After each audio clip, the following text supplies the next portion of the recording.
Hey, Vanna.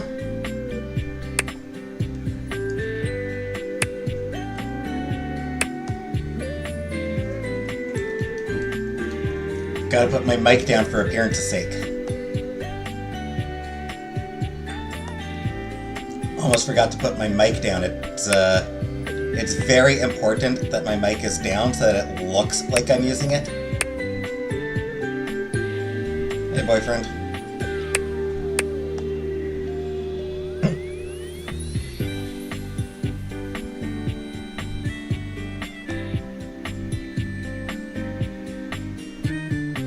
Hey, Killface.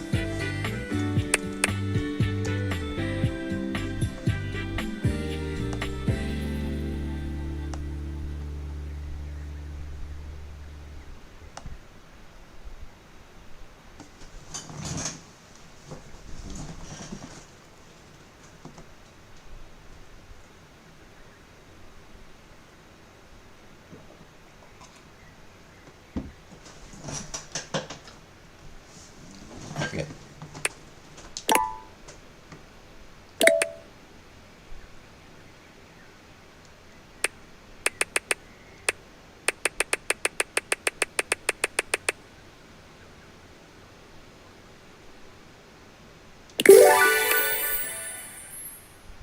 The first washing machine was produced by Maytag and was called The Hired Girl. Ghost was amazing. Glad you enjoyed it.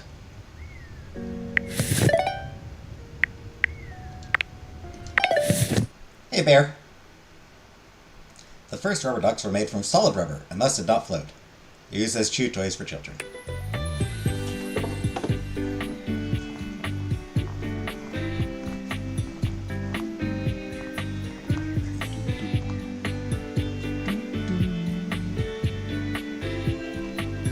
Shrubbery or bushes. No, it's only objects inside the house.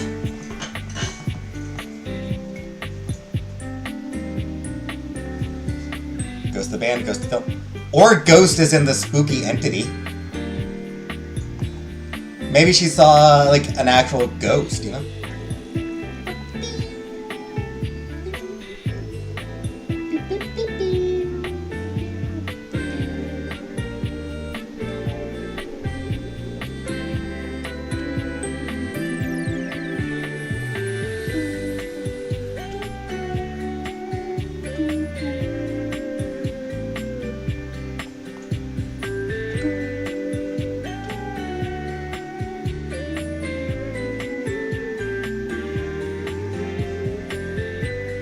Oh yeah, Killface. I suppose that's why you didn't know I was doing an extra Data Everything stream tonight. Yeah, because you weren't there last night. I hope you did enjoy your concert.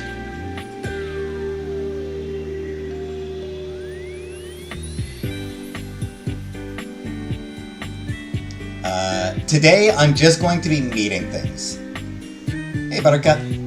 Today's Date Everything stream is just going to be primarily dedicated to just meeting as many of the objects I haven't met as I can.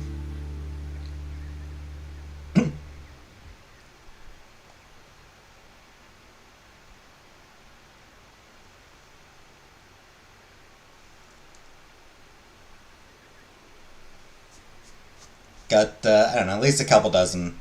Hey, Cool Cat. What is this game about? It's about dating household objects.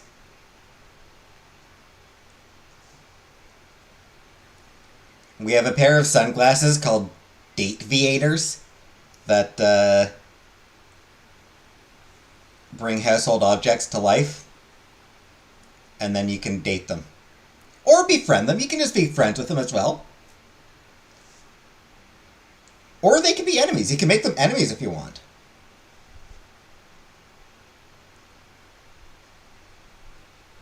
What? Yep. It's a very funny game.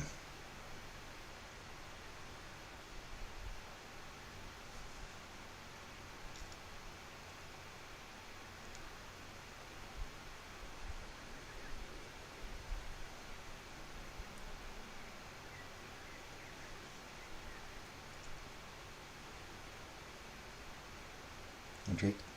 Good. I've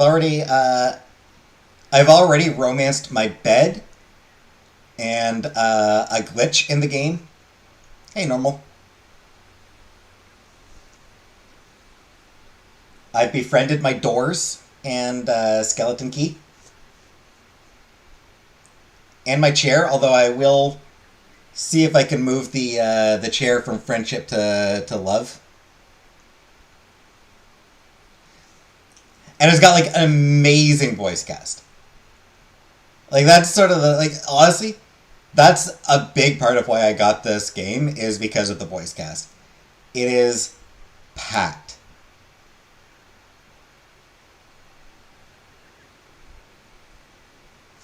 You know, you've got legends like Troy Baker and Gray Delisle. You got Jeremy Lee. You got the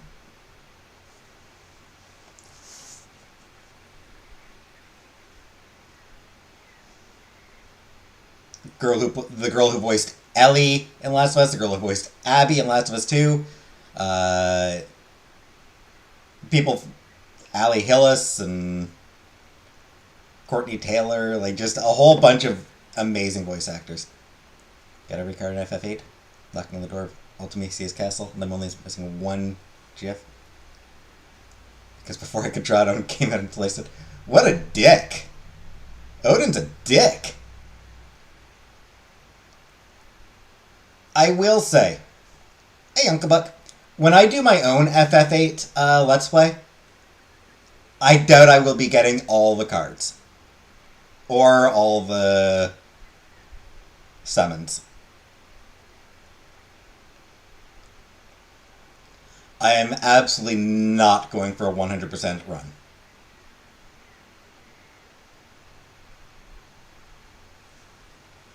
Because it sounds so goddamn tedious.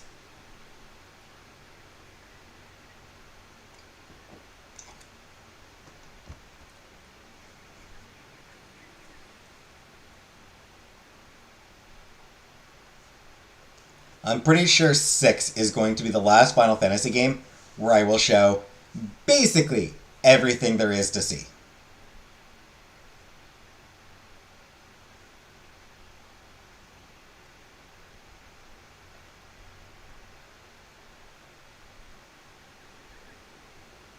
Seven onwards, you know, I'll briefly touch on other shit, but I'm not gonna even try to get everything. Like the super bosses? Fuck the super bosses.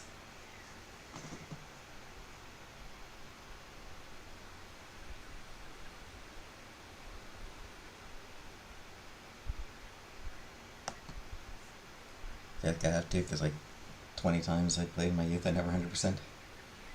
Fair enough. That's fair enough. Alright. So I think we've got enough people here. Do you upgrade date everything? I did.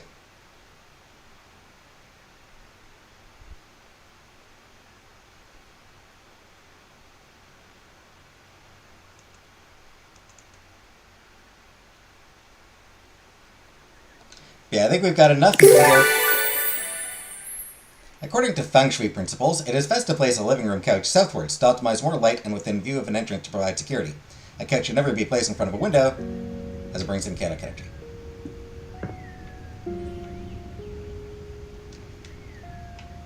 So yes, here's my bed that I've slept with. Wearing your favorite shirt again. Here's a glitch. This is a glitch in the game. I've got love status with it. Oh, hey.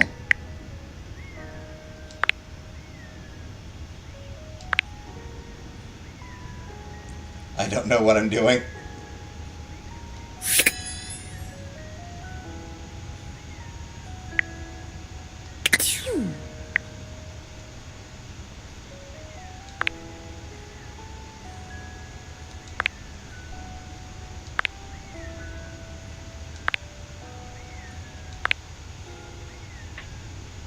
Well, that's a creepy face. Yeah, pride flag.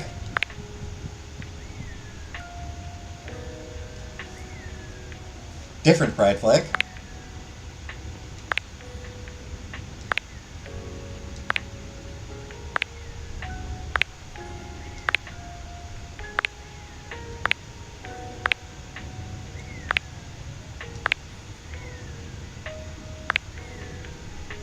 Valdivian.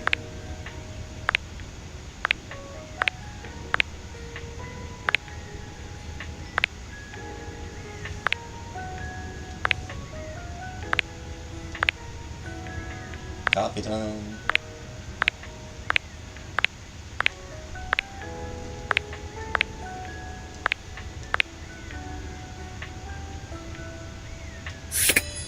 I love dating objects.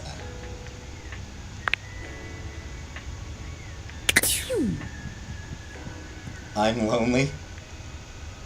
Well, that one's fucked up. I think that's the default, right? I'm gonna go with this one.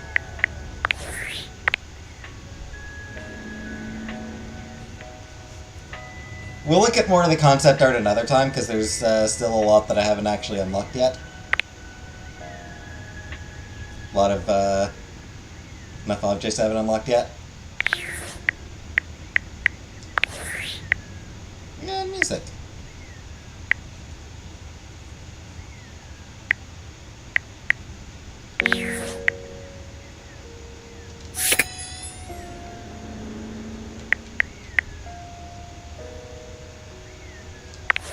So, who have I romanced so far?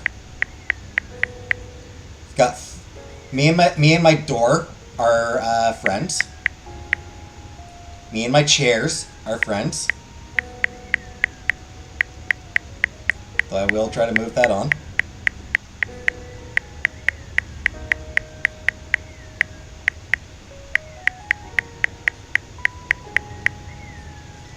Me in the bed. We sexed. This is the glitch. This is the glitch in the game. Oops.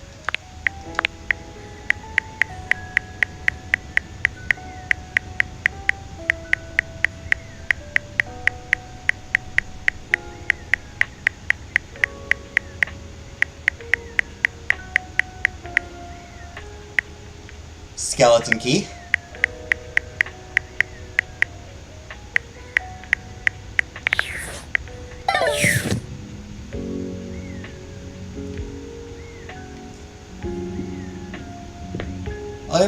I'll be back for that one. Yeah.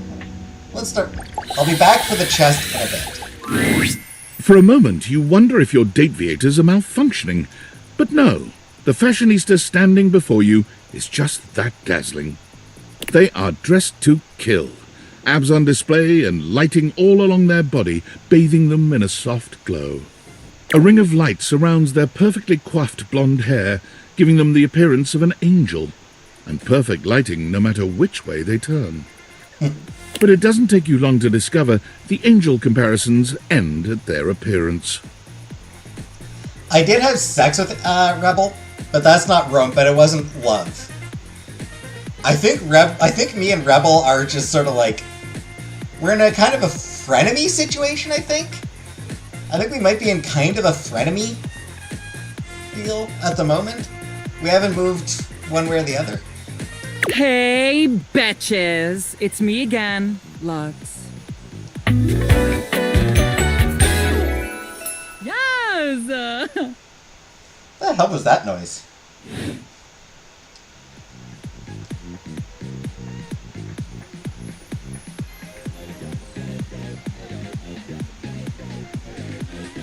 Hey!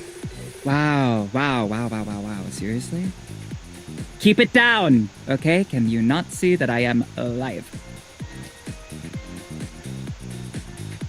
So you're an influencer or something? No. And honestly, you're being super disrespectful. Oh, I'm sorry. Hey, Brooke. We don't use that word anymore. We use the term influencer. Incandescent, naturally flavored, like unbelievably naturally charismatic entertainer. Ah, I see. I see. That's a mouthful. Yeah, that is why we say influnker. It's like literally so much easier. Fair. This game has an almost all-star cast. It does. Like, it is an incredible voice cast. Most of the people here have done a bunch of other things. Like most of the people, like most of the voices have done other stuff. You know, like Felicia Day. Felicia Day is a huge name on the internet.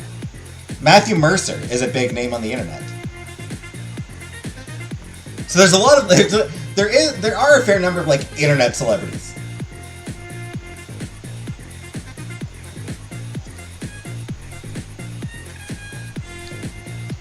And I mean, there are people who are like, you know, who've done, you know, plenty of other stuff as well. You know, Mika Burton. Mika Burton is in this game, daughter of LeVar Burton. She was on, and you know, she was in the 3rd season of Star Trek Picard. So she has a very famous name, and you know. Right. So what does an influnker do? We make everyone's life better. We light up everyone's life. We make everyone's life better. Could you improve my life? Could I? Yes. Will I? Maybe. Okay, I can think of 2 ways to help make you better. I can share my daily routine with you. It is literally amazing. Or I can grant you exclusive access to my services. They're literally amazing. Both options are literally amazing. Tell me about your services. Okay, congratulations! I will be charging you for the Triple Premium Platinum Package. It includes a $3 spa coupon, 6 copies of my ebook, a free yoga cushion rental when you come to our Bali retreats, and access to the virtual Living Light Lounge. $3 spa coupon. I like that. Also, 6 digital copies of his book. Where you can literally collab with other influencers whenever you want.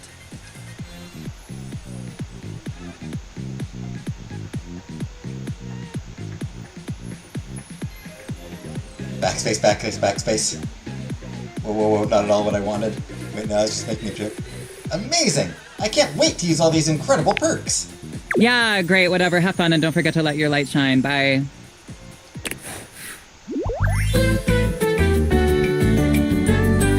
This is so totally what friendship is and always has been. The whisper I know, that virtual living light lounge. Wonder if I cosplayed Lex at a big convention, how many people would recognize me? I mean, I think you'd be surprised. I think you would probably be surprised how many people would. Because this game has been pretty popular. This is a popular game. Hey, I've got sass? Why did I get sass? You don't quite get humor yet, but you can confidently say it was funny when the man's pants fell down. Hell yeah, it was!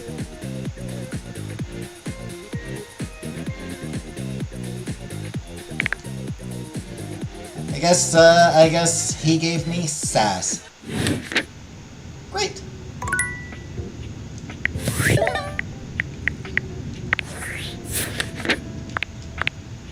You and Lex are friends. It's literally amazing. Huh. Surprising how expensive being Lux's friend seems to be. Voiced by Michael Lors. It might be cruel to say that Lux is vapid, without substance, and rather uninteresting once you get below the surface. But it would be cruel to objective reality to suggest that this isn't true. Lux's claim to fame is that they have a whole lot of followers on Instagram. 2.5 million to be exact. Did Lux buy some of those followers in the form of bot accounts from unspecified countries? Sure they did. Does that infringe upon Lux's intense pride at their number of total followers? Of course not.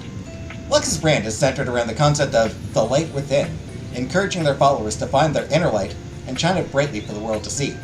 However, Lux's obsession with their image and online persona has made them increasingly self-centered and insufferable. Likes: themselves, good lighting, high engagement. Dislikes: interesting conversation, long-form content, legal action.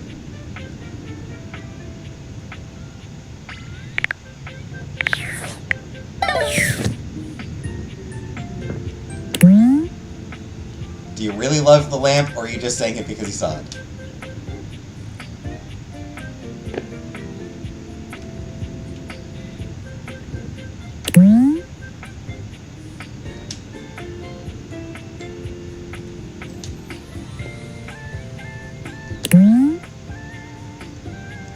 Just an unglamorous, unambitious bathtub. The exact kind of item that would say, it's a living to the camera if it were a dinosaur in a Stone Age sitcom. Alright. Most everything in your home is pretty standard. You may have inherited a lovely one, but it's not exactly what anyone would call luxurious. May as well officially meet Bathsheba. So when you find yourself bowled over by the nearly suffocating air of luxury and privilege in your bathroom, it's easy enough to pinpoint the source.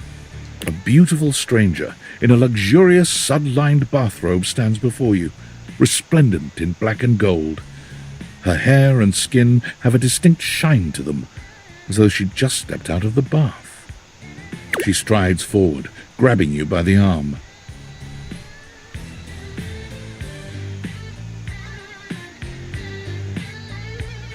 And there's the aggressive pop music again.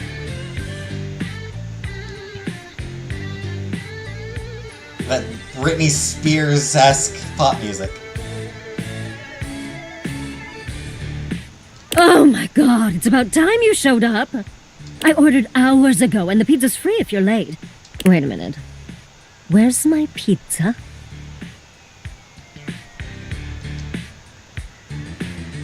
Well, now I'm hungry. Yeah, and so am I. So Fair. where's the pizza? Good question! Where the hell is my pizza? She squints at you, looking you up and down. Wait. You look familiar. Don't I know you?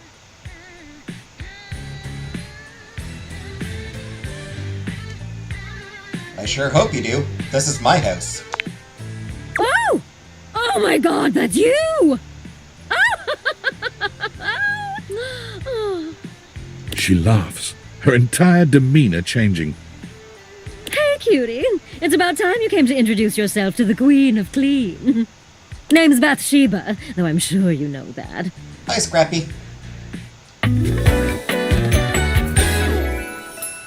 Oh, yes! That line delivery. Still don't know where my pizza is, but that's okay. You're here now, so you can go get me one. You sure are comfortable giving orders. Well, yeah. I am a princess. But not literally, but basically. Well, fine. If you're not gonna feed me, maybe you can feed me. You got any good goss for me? Some nice hot tea? Can't you ask your friends for that? Well, sure. I mean, I have tons of friends. Miss Popular here, that's me. But you're here now, and they're all so far away. My very, very real friends, of which there are many. Well, now I feel sad for her. All right, since you're so unwilling to help little old me. You should ask those special glasses of yours to get me some friends who will. I'd love to help. Oh, goody! We'll start next time I see you then. And bring a gift next time, won't you? It's just good manners, you know.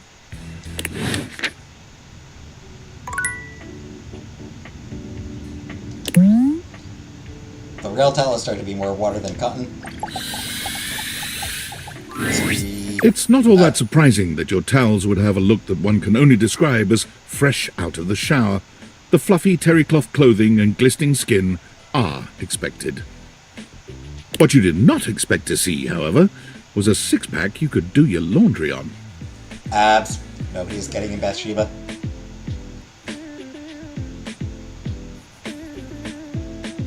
Yeah, that voice might be a bit much during sex. Anyway. For the ladies. Wait, hold still.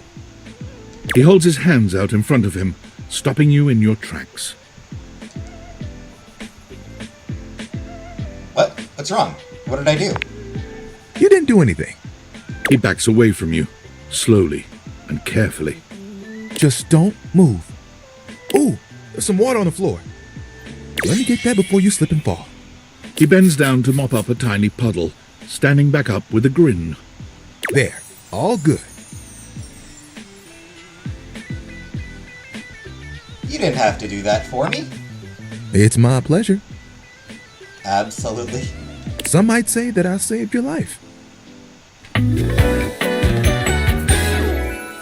Hey! Tyrell. Did you see that dude? Yes, you are my hero. I may be soft, but I'm hard against spills. He mimes playing a trumpet, imitating the instrument with his mouth. I dry as quick as my wit. If you get wet, don't get upset. Isn't that right, my absorbent sidekick? He holds out a small swan-shaped towel for your inspection. It's quite charming. Wow! That's impressive, dude. Quack! Whoa, what is that? Oh, this? This is Little Buddy. He's pretty cool. I can fold him into anything I want. That's some impressive towel origami. Today, a swan. Tomorrow, who knows what the fabric of the universe will weave? I mean, I only know how to fold like two others. But still, it keeps me busy between cleaning spills and warming up your body.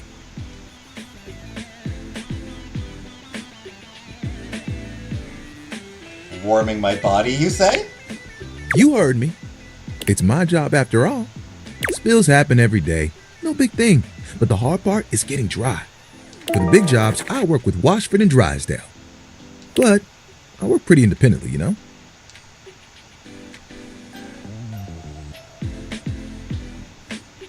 I can make a bit of a mess. I'm here regardless. I'm pretty dependable. It takes someone of strong woven integrity to be as reliable as me, you know? Surely you have bigger aspirations. Oh, like you have bigger ones? What do you want?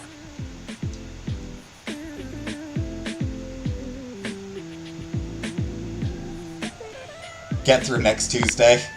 Honestly, that sounds like a pretty damn huge aspiration. Yeah. There are things I want to do, but my job is important, you know? Those spills ain't gonna unspill themselves. And I won't be spilling things to you until I get to know you better. So, let's make a deal. Next time you see me, I'll show you something cool. And maybe I'll tell you a bit about myself. I'll show you an idea I have. Fair enough, that sounds like a good time.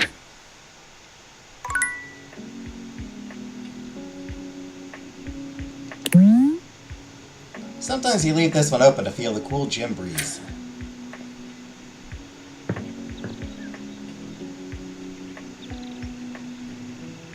I'm just realizing, we haven't met the window yet. Out of this window, you can almost see the beach, where presumably all the greatest bods are hanging out. Hey.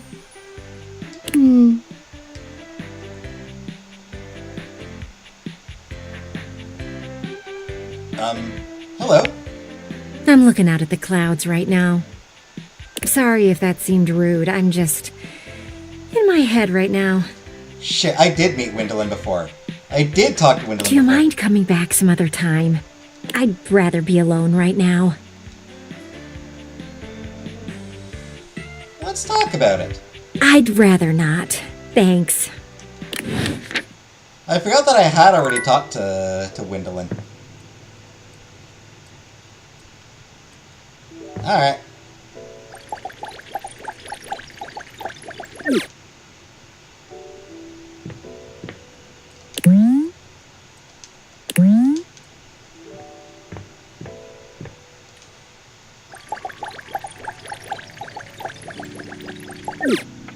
Huh. Can't talk to Wall.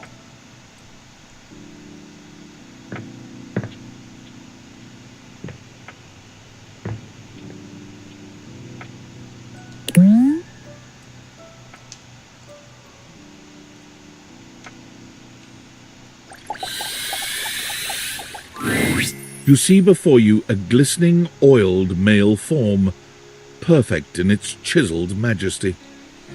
His gold, or is that bronze skin, is perfectly smooth, his features flawless, and his face stunning. Oh, hello there. Don't mind me. I'm just catching a bit of air.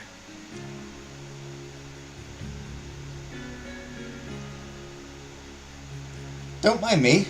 I'm just watching. Oh, yes. I am rather worth taking a look at, aren't I? I'm Stepford, trophy of trophies at your service.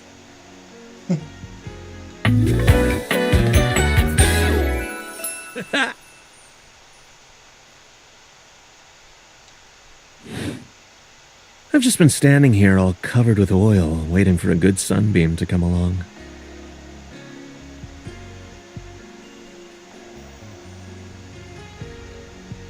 You know what? Rebel was right. Somebody does need to destroy this twink. I'm Nicole. Nice to meet you. That's a winner's name if ever I've heard one. Actually, I'm a bit of a loser. That's all right. We can't all win first every time. I think they make participation trophies. Though, I wouldn't know anything about them personally. So, what brings you around these parts? I was hoping to meet a handsome, oiled-up hunk, actually. And are you satisfied with what you found?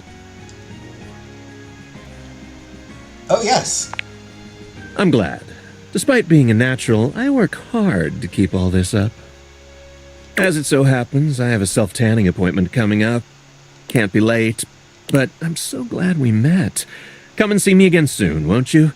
And be sure to bring that fantastic red shirt. Why? Got a tan.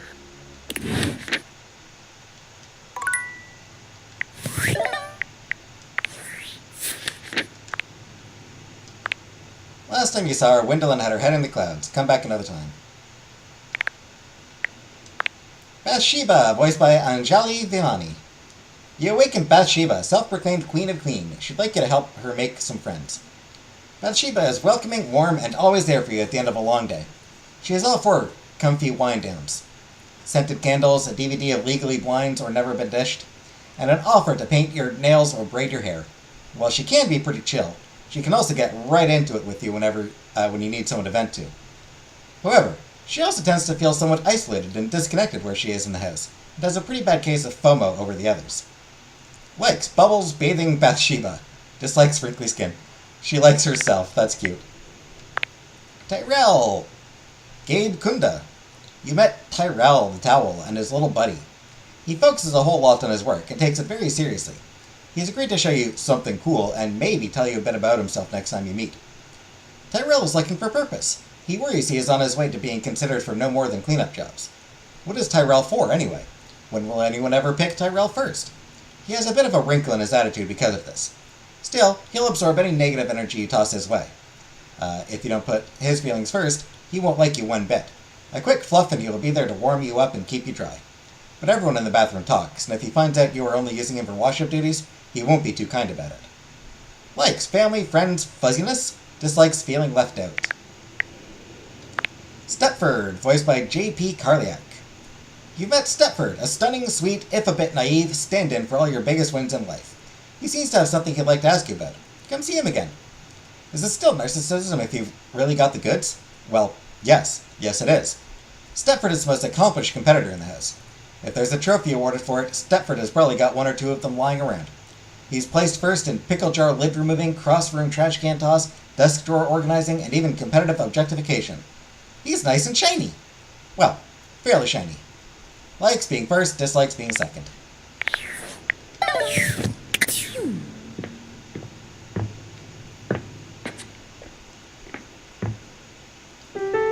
Alright, off to bed. Hi, Lisa.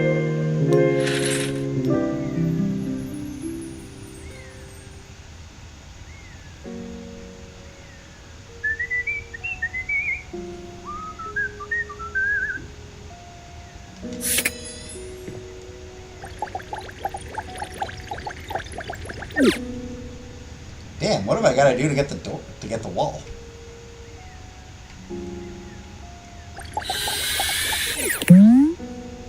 Due to your efforts, the bedroom light switch has unlocked a third function, in which the lights are neither on nor off. It can't show you this, but it can definitely do it. It doesn't seem quite right. What you imagined you were aiming the Dateviators at turned out to be... Me, Lucinda Lavish. DLC. She's one of the DLC characters. She shows up completely at random.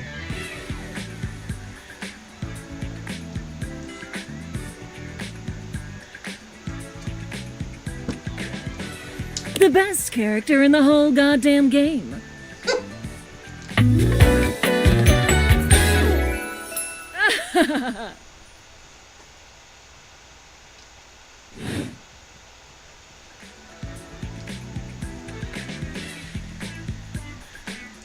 Oh, hello, best character in the whole goddamn game. Damn straight. Watch this. Oh, snap. She just bumped up my charm randomly. Appealing might be stretching it, but at least you're no longer appalling. I can just do that. Make you more charming. Got any more? You know it. But you'll have to earn it. Honestly, though, it's just because I adore that fantastic red shirt you're wearing. Because I made it.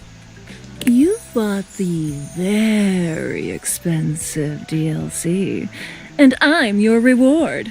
It wasn't very expensive. It was like $10.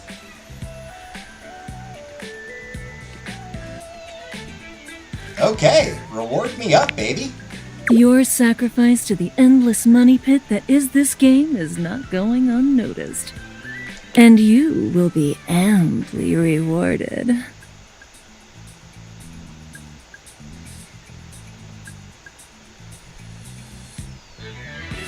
Glad to hear it. I am looking forward to my very ample rewards. Oh, hey, she's a redhead? I just happened to look at... Okay. Lucinda mashes together her ample bosom. That is where I was looking. Amply.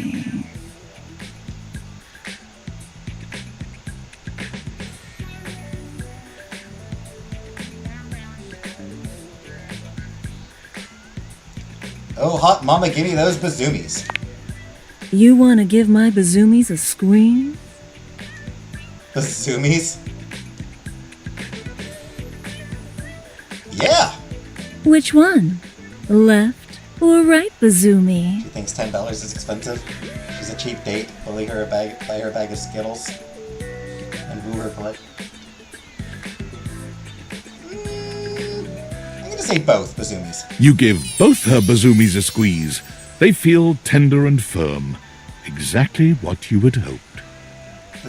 Can we stop saying bazoomies, please? Greedy! There's almost nothing to save for later. Thank you for giving me your attention. But a lavish lady has to always leave her little lover wanting. Side note, I do like her hat. I'll see you around, lover. And who knows? You might just get lucky.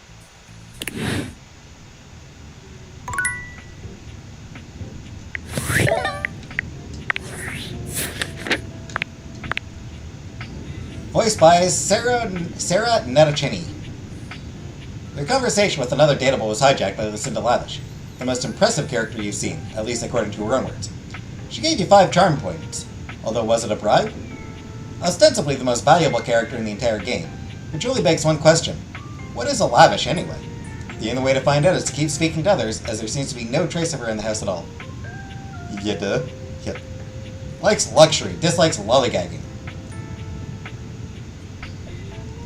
Also has a great hat. Alright, now to beat the light switch. This account has been temporarily suspended. Oh.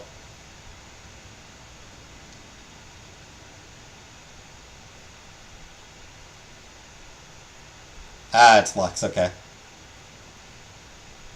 What do you mean suspended? I'm sorry, but we cannot answer that question. Thank you for using our platform. Please consider buying a premium subscription. Goodbye. Alright, that was just Lux again.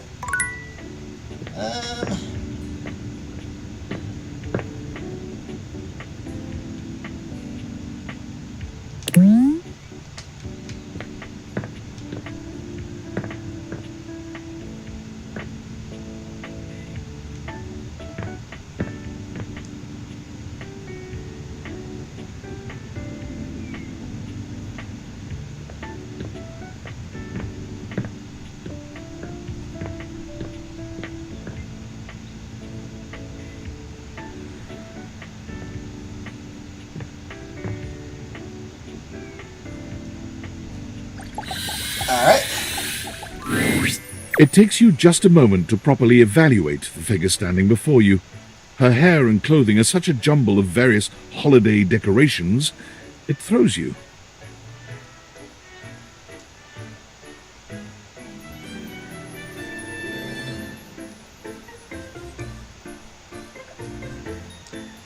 I think she's adorable.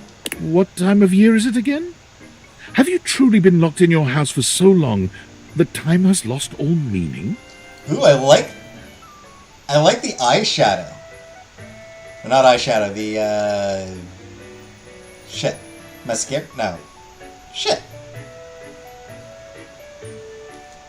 Shit, I'm blanking on what it's called. The eyelid makeup. I like the eyelid makeup. It's very nice.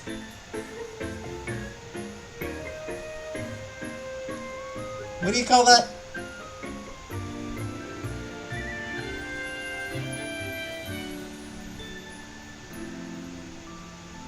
What do you call it? Eyeshadow? That is eyeshadow? I thought eyeshadow was like underneath. I thought eyeshadow was like specifically like underneath. Not on the eyelid itself. Yeah, she's adorable. She is adorable, though, and her energetic greeting shocks you right out of your quiet contemplation. Hey, boss! You've caught me at a bad time. Heading to work. Well, the other work. Or is it the other work? What day is it, anyway? That's eyeliner? Ah, okay. Oh, what's up? What do you need? Just wanted to introduce myself. And I to you. So many things and so little time. Makes you want to cry. Under the eyes waterline. That was bad. I'm Holly, by the way. Hi! The hair. Look at that hair.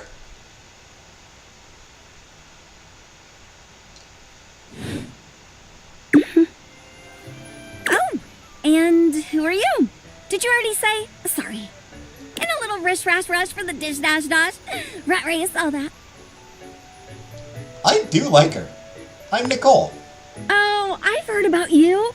That is such a funny name. Oh? What have you heard? Just some tidbits. Anywho, I'm so sorry, but I'm already running late. Love to chat more, though. I'm working a double, then opening, closing tomorrow, but swing by first thing in the morning.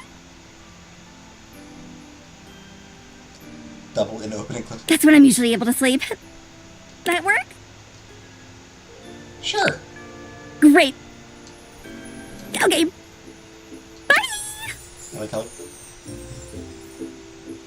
And she just made little hearts with her streamer things. She's so cute.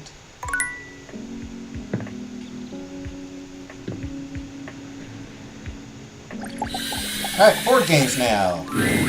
A colourfully dressed board gamer beams at you, but even though his expression is ostensibly friendly, something about his energy is a little off.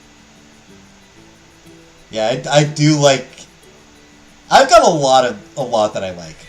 His smile is a little too wide, his stare a little too intense. You feel rather like a mouse that's just been spotted by a bored house cat. Why a gee gosh golly and a hi-de ho! What? I'm Parker, the board games, and away we go!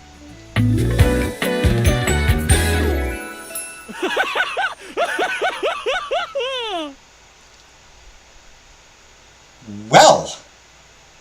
Sparklers? Yeah, sparklers. Yeah, that guy's, this guy's intense.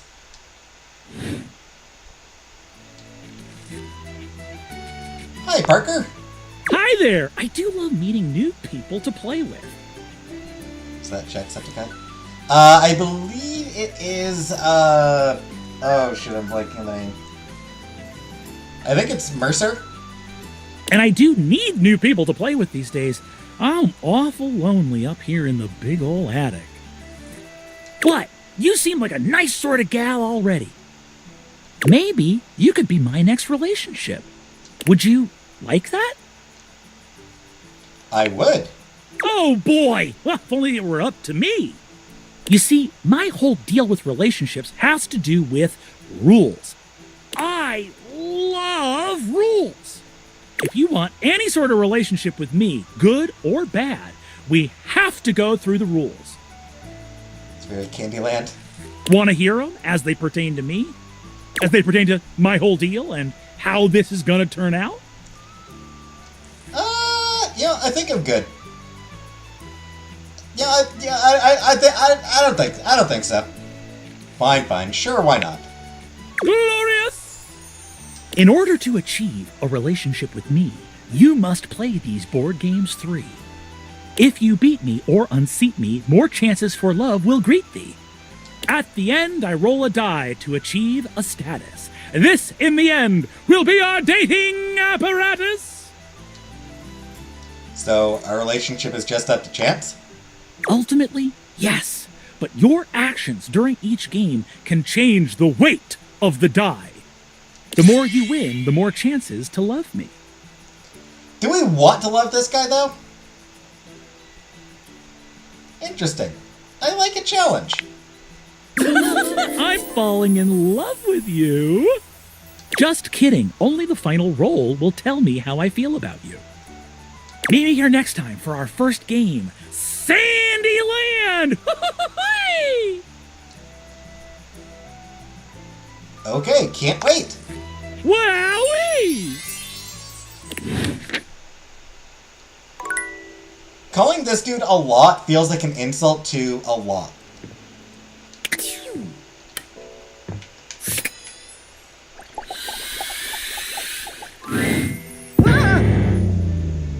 Here!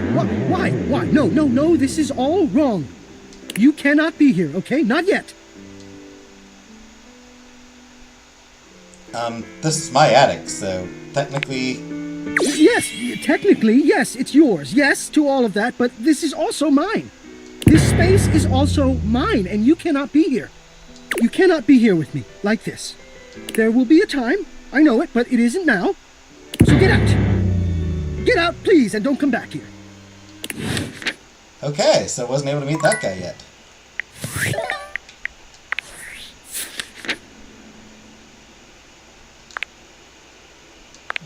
Lux's Instagram account appears to have been temporarily suspended. Doesn't look like you'll be getting your money back anytime soon. Yeah, Parker Bradley, Brennan Lee Mulligan. That's right, Brennan Lee Mulligan. Who I believe, is, a streamer who does, I think he might be, a YouTuber who does board games. Like a streamer, or an online guy. Who I think does do a lot of board games. You've encountered Parker, a colorfully dressed board gamer who is absolutely obsessed with rules. Ultimately, your relationship will be up to chance, but your chances will be improved if you play games with him. Come see him again soon to begin your attempt to forge a relationship. Oh dear, seems like you've met Parker. With the roll of the dice, the only way to settle your score with him, you should do your best to beat him at his own game. Games.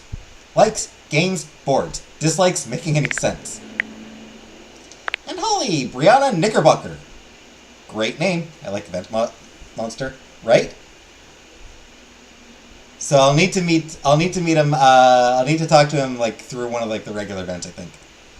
You've met Holly. She seems very sweet and eager to befriend you, but is apparently very busy working. She said to come by first thing in the morning. Impossibly positive in the most dreary of situations, Holly is a ray of sunshine in sunless spaces. She's messy, disorganized, and easily excitable about any what flavor of the month is currently the current talking point. The kind of person who starts preparing for Blissmas the day after Halloween. She's also wildly distractible, and while she adores her found family, she's terrible at scheduling time to be with them. Notorious for always working holidays, she's stuck in a cycle of both adoring festivities, but never allowing herself to enjoy them.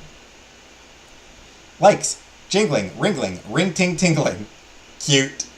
That is cute for the likes. Dislikes Jerry.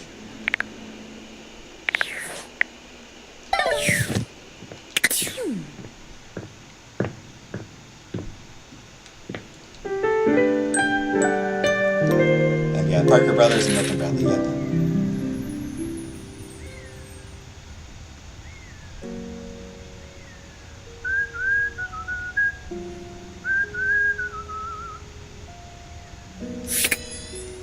Fuck, I know that song, but I can't place it.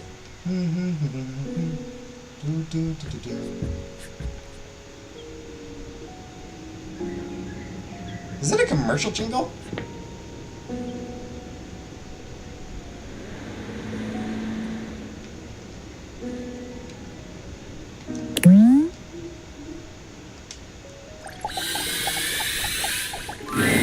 You feel an unseen presence detach, flee. You're right, Killface! Jerry is, I think, another of the objects. Clang, clang goes the trolley. Ding, ding goes the bell. Maybe. Ring goes my tunes. When I fell, at you I fell. You're right, Killface, it is!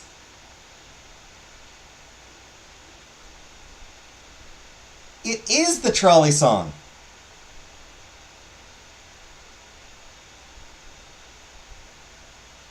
Keep thinking of it in a coffee commercial. That's sort of what I was thinking as well. Was like some sort of like coffee commercial would have made sense. But no, it's the trolley song. Clang, clang goes the trolley. Ding, ding goes the bell.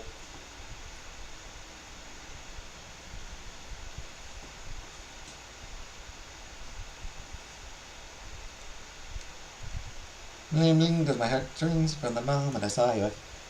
It seems that there is nothing here to speak with. Mysterious. Perhaps this is not the place. God damn it, I keep... Alright, I can at least meet my goddamn stairs. A distinguished beauty greets you with an elegant wave. You never really thought so many hard corners and angles could be soft and graceful, but she's really selling it somehow. Oh, hello, dearie. Mind your step. I'm getting a bit creaky in my old age. I'm working on it, mind you. I'm Stella, your quickest way up and down between floor and ceiling. And yes, Bear. And yes, Bear got it right as well.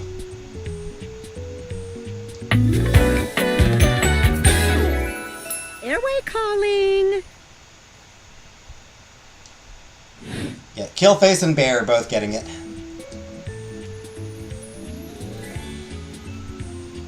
I don't mind the creek. Feels homey.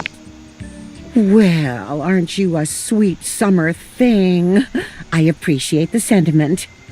Still, one step at a time, all right? Just in case. And step and step and step and step. At least, that's what they say.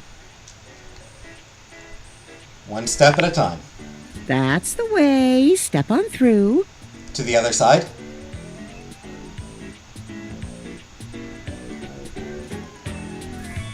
Maybe take some smaller steps.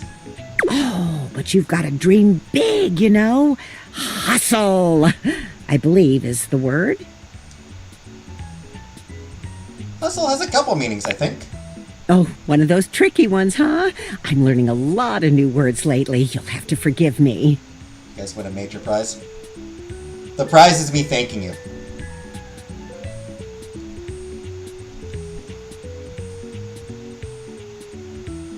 Sunken condo pit. You see? Well... Stella looks everywhere but at you, trying and failing to find the words. Eventually she sighs, plucking up the courage from somewhere within her. truth be told, I'm starting a business. She gives you a nervous but sweet smile. That's great. Congratulations. Oh, thank you, dearie. It's all a bit exciting. I've never really had a thing like this before. A project, a goal. Never really thought I would, truth be told. You know, if you were interested, I could get you in on the ground level. Tell me more. Oh, Stella looks almost touched. really?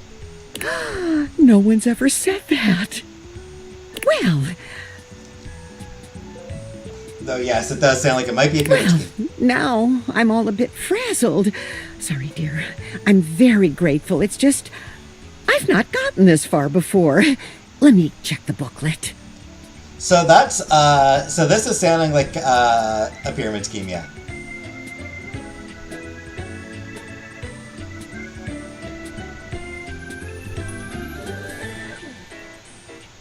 Booklet?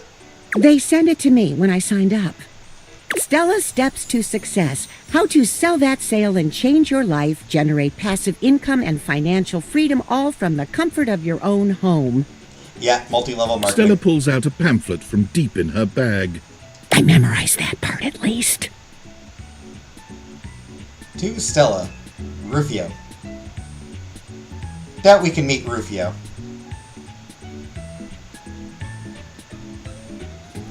I think you're being scammed, Stella. Well, let's not get too dramatic. It's hard work, sure, but isn't anything? They even tell you that. Step 37. Not everyone will make it, but drive and passion are the fuel that fans the flame. Patience is a virtue, and success is for the virtuous. Doesn't that make you want to get to work?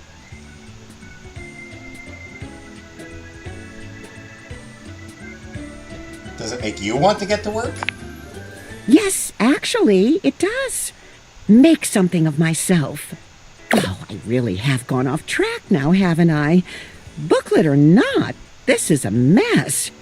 Look, dearie, I'm so sorry to ask, but could you come by again someday soon? Give me another shot. I'm still working on my nerves. And there are really a lot of fancy words to learn. I'll throw in a free sample. Gotta get rid of them somehow.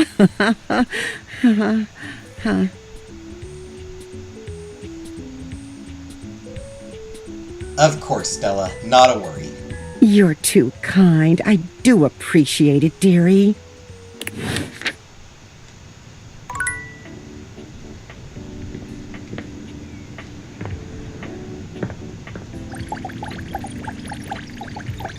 How do I meet my wall?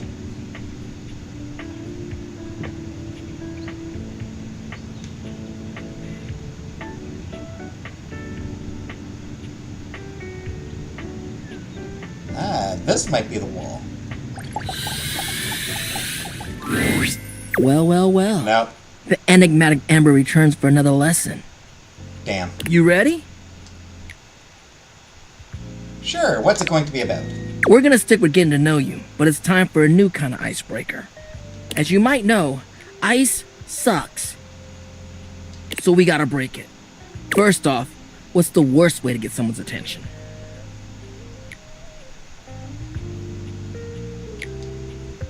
Unwanted touch? Right! That's just an insincere and unsolicited form of selfish flattery. And for what? Someone who does that isn't trying to get to know you, they're just being a creep. So the real question is, how do you start a conversation with someone you don't know in a respectful way that also shows you might be interested in them and hopefully makes them interested in you? Tricky, right? That's what we're gonna explore today.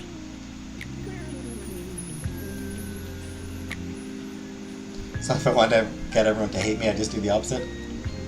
You're really passionate about this You're really passionate about this kind of stuff, huh? You ain't lying. I am fire after all. A flaming hot, hopeless romantic. You know what I've seen? How many proposals I've warmed? First date flirting in the living room, Valdiva flicks and chills, wine night cuddle sessions, bearskin rug rubdowns.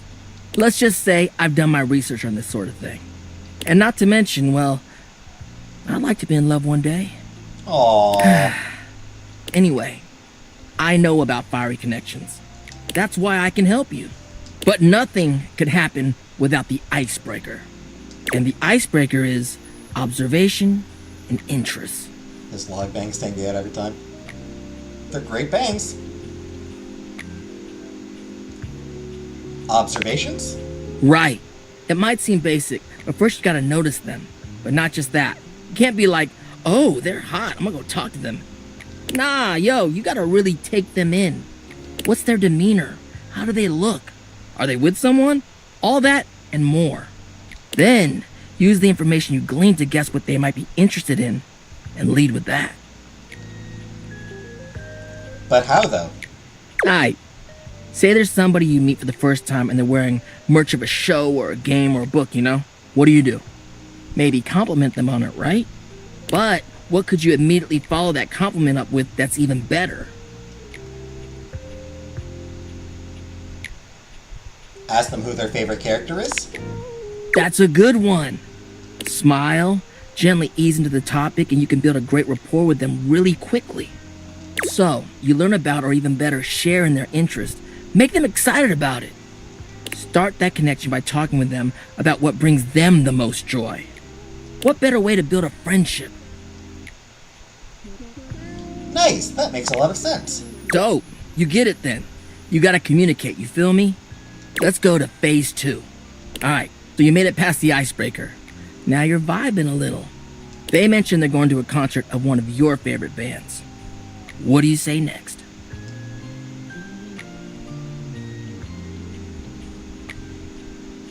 Oh man, I love them. Are you going with any friends? That's what I'm talking about, playa. Keeping it nice and casual and taking an interest while showing interest. Smooth. If they say no and they don't really have any friends who are into this band, let them know you might be down to go if they want company. If they say yes, maybe just tell them you're stoked for them. Don't want to seem pushy or self-inviting. Get to know them before getting too personal. You know, build up to it. Maintain that good balance of digging somebody, learning about them, and gauging their boundaries.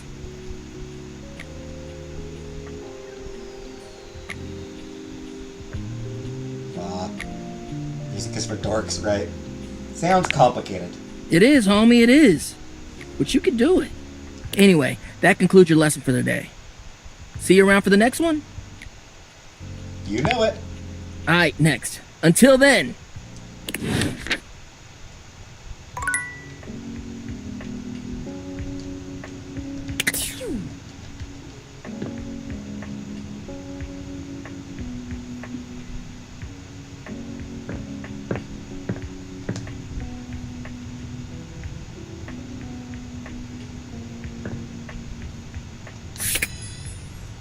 Alright, let's talk to the globe.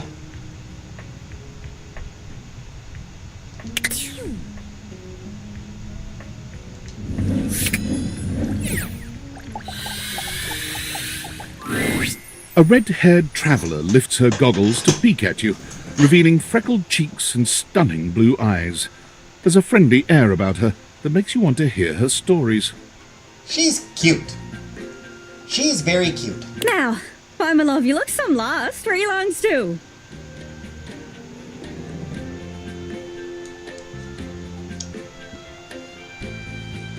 What? Buy your love? Sorry. Sometimes my accent comes out when I'm excited. What kind of accent is it? It's made in Newfoundland, you see. This little rock right... That explains it. Okay. That explains why she's unintelligible. Australia. No, she's New Zealand. Or not New Zealand, Newfoundland. She pins around and points to one of the patches on her jacket sleeves. Here. Newfoundland. Yeah. That explains why she's unintelligible. Newfies don't speak any, known language.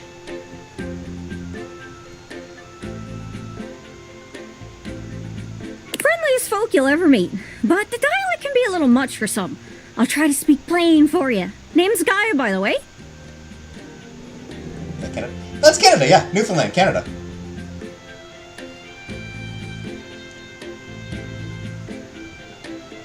She's even got a maple leaf on her pants! She's got a maple leaf on her pants! Love me a thickie, right? Yeah, she's thick, and, she's cute.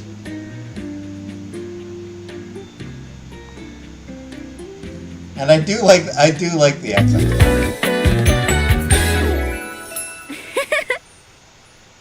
I wish she spoke like that.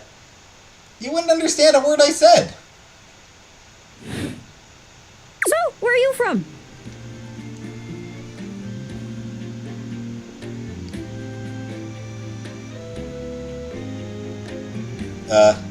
Well, we're in my house, so... Ah, here then. Right, makes sense. It's a right shame, though. See, I got all these countries and rivers and seas on my jacket. It's a collection I've been working on. And I know the names, but I don't really know the places, you know? I mean, heck, I got them all memorized even. United States, Canada, Mexico, Panama. The works. But without a story behind it, they all feel so far away.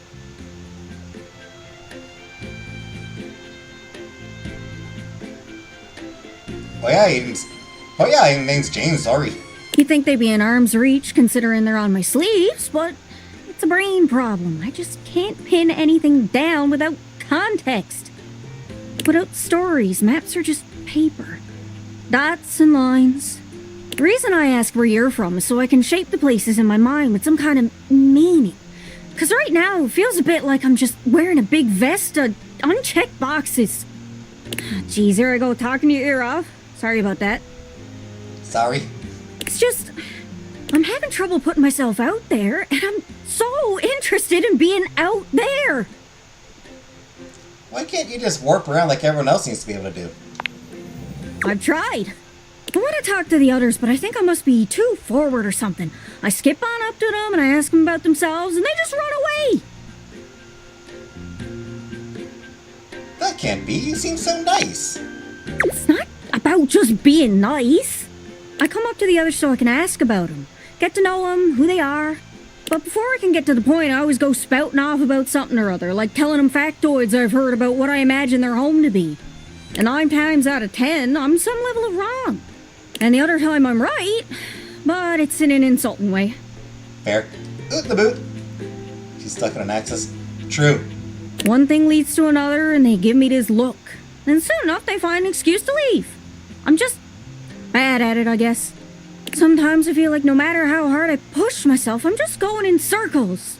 You know what I mean? Yeah, I'm working on getting better with people, too. It's hard, isn't it?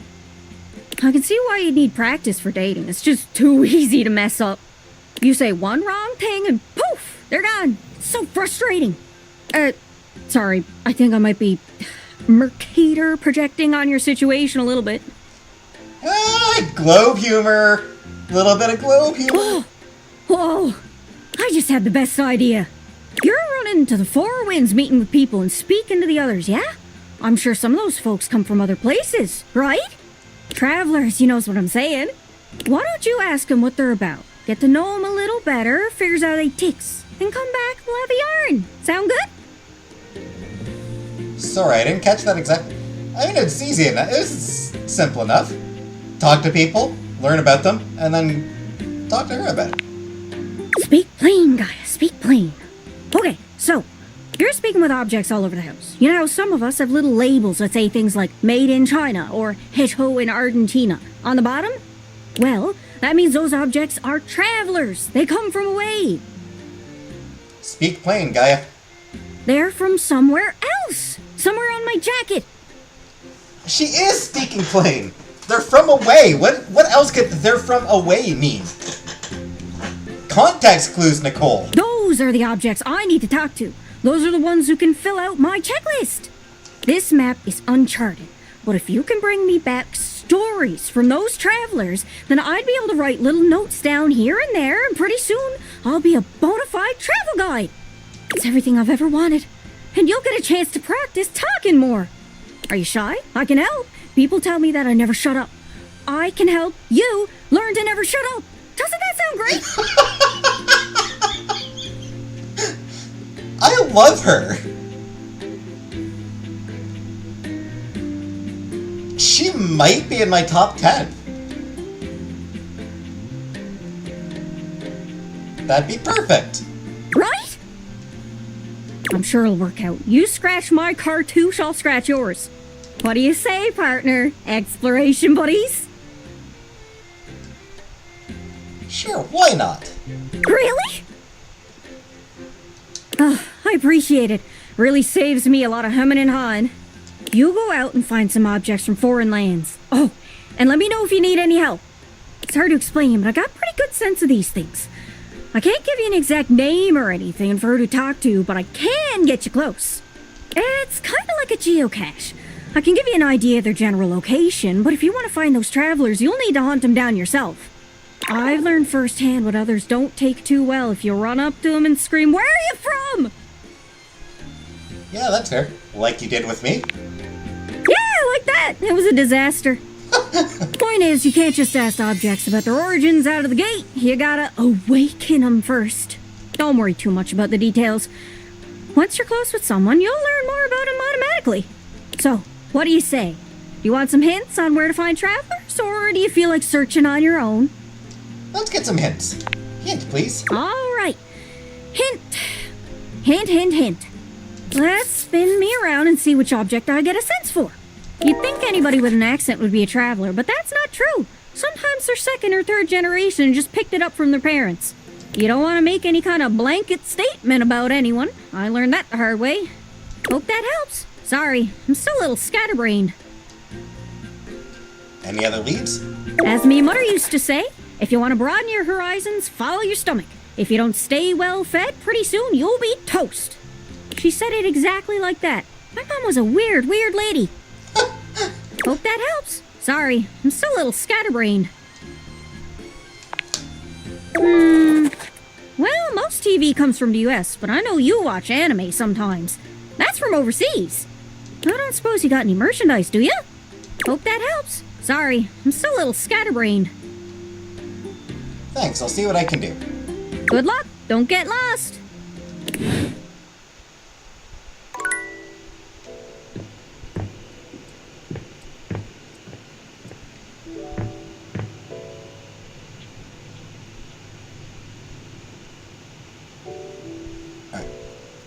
Not sure if I actually still need to have a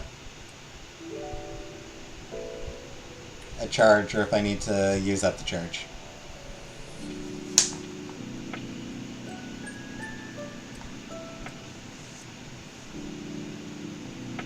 She knows you watch anime.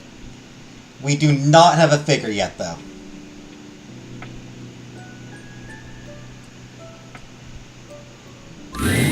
An expanse of blinding white, muscled skin fills your vision. It reminds you of that class field trip to the art museum, if not for the torn jeans on this ivory Adonis's lower body. But as your eyes continue to travel up and take everything in, you note that the similarities to a classic marble statue come to an abrupt and screeching halt at this guy's face. He almost resembles a bleached bowling ball. His eyes are two dark and unreadable holes, his mouth nothing more than a thin line. He has no nose, no cheekbones, no ears. His shining white face is simply devoid of just about anything. Sup, baby? That's a fantastic red shirt you've got. Everyone comments on the red shirt because I got the DLC. Now everybody likes my red shirt. Glad it doesn't cover your sweet ass. Oh, that's so sweet. Yeah, well, don't get used to it. Who are you, mysterious stranger? Yeesh, I gotta write a whole dissertation for you. You want some graphs and pie charts? Yeah, sure, that'd be helpful. Oh, how about some Venn diagrams? Ooh, who doesn't appreciate a good Venn diagram? Will that help you figure it out? Maybe? Can I see the pie charts? I don't know. Can you? I don't know if I like him. Yes? It's a good thing you're nice to look at, because you're definitely not much in the brains department. Here, I'll give you a hint about my true secret identity. I'm what you spend your entire life avoiding.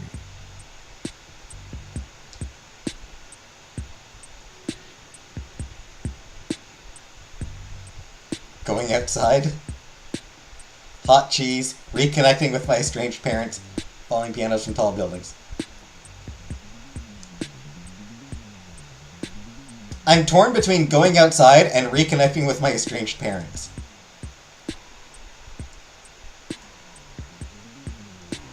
Work, yeah.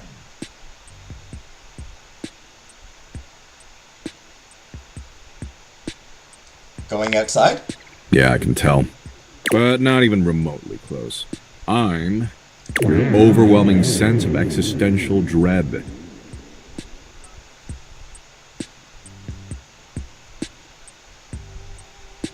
Yosid for short?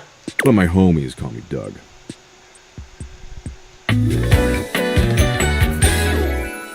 Yo. Hi, Doug. Doug. That's just one letter off from Doe. Hi, Doug. Did I say we were homies? Ah, sorry.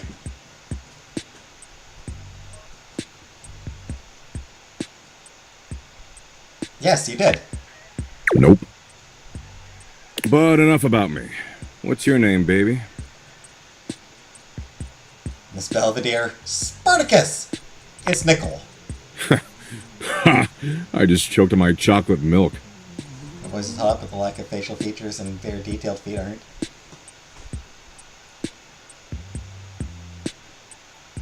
Also, he's kind of a dick. That name sucks. That doesn't fit your vibe at all. We need something that really captures your fundamental, immutable essence. I'm gonna call you... Dick Weasel? Dork. Kind of a dick move there, Doug. That? Please, maybe grow a pair. That there was child's play. A real dick move would be to get you stuck ruminating on the heat death of the universe.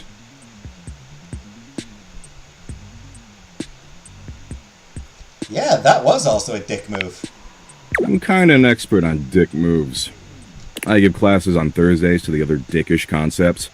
Paranoia's been making a comeback lately. He got soft for a second there, but he's back, baby. Ah, good for him. Anyway, dork, since you're here, you might as well make yourself useful and help me out. With what? So I'm doom-scrolling Share Bucket, okay?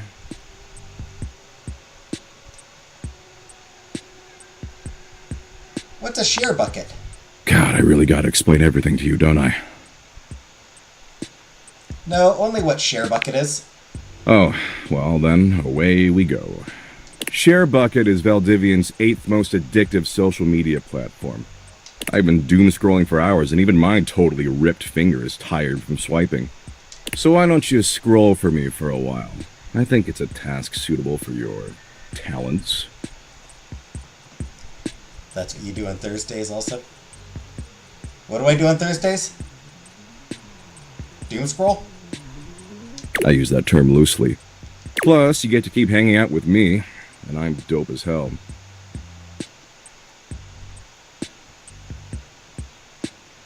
Sounds great. Oh, it's incredible. And here, I'll even sweeten the deal.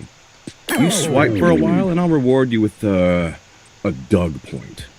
He holds out what appears to be a sort of badge, a golden image of his iconic blank face framed by laurel leaves. I want it.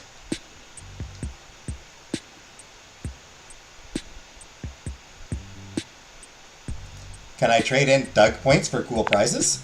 Sure, if it'll shut you up. Anyway, enough yammering. Read me some viral Share Bucket posts, would you? What are the top 3 most popular posts right now?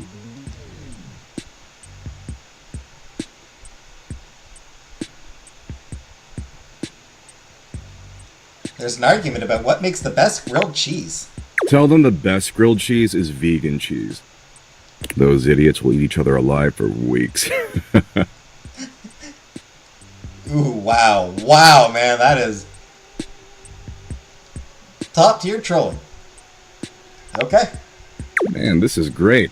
Way better than just scrolling and reading by myself. And only 357 billion hours of premium content to go. We're making great time. That seems insurmountable. God, you complain so much. Look, you came around here and asked to spend time with me, so I graciously invited you to participate in my kick-ass activities. But I don't have to doom scroll with you.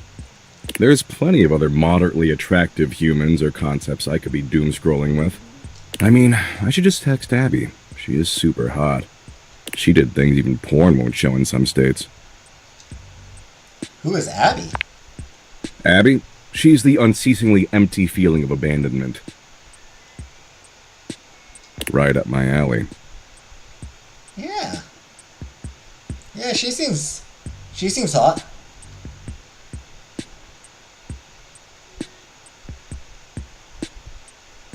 Yeah, I guess you're right. Go after her, not me. Damn straight I am. I'm always right. Tell you what, maybe our interests aren't 100% aligned, but that's okay. A lot of power couples famously were opposites. It's not the end of the world. I agree. Absolutely. See, the end of the world happens in 7.59 billion years when the sun engulfs the Earth, destroying our planet and everything that ever existed.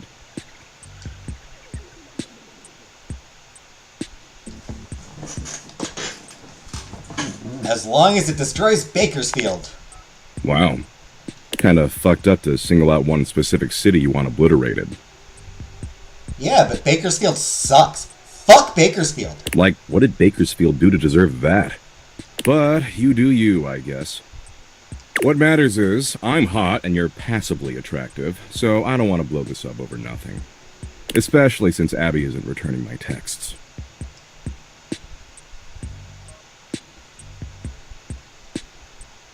Aw, thanks, Doug.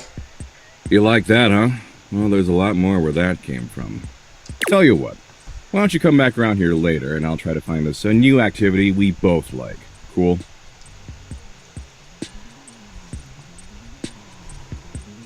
I recommend Sudoku. Let's not get ahead of ourselves. Anyway, I gotta go find some school children and explain to them that no matter what they do, their parents will eventually entropy and die. And the reverse is even worse. Parents outliving their children. Good shit, good shit. Well, they were gonna learn it eventually. Exactly. You get it. I'm doing a benevolent service. Yeah. Fuck them kids. And don't worry if you can't stop thinking about me tonight when you're all alone in your bed. That's totes normal. I tend to have that effect on people. Hey, Adiwata. I will. Oh, and don't text me. I don't do clingy. Later, Dorcas.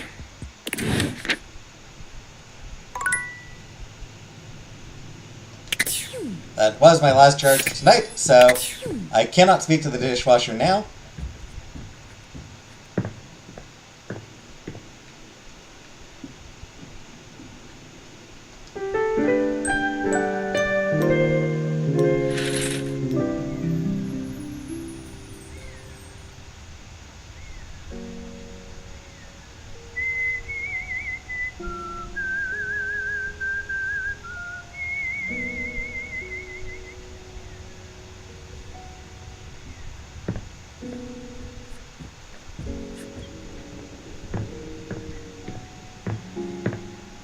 Alright, may as well do the kitchen.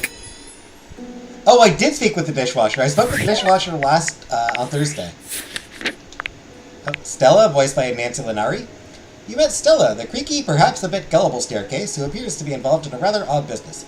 The thing that's odd about it is that it seems to be pyramid-shaped. And scammy. Stella's been stepped on her entire existence. In work, in love, in everything.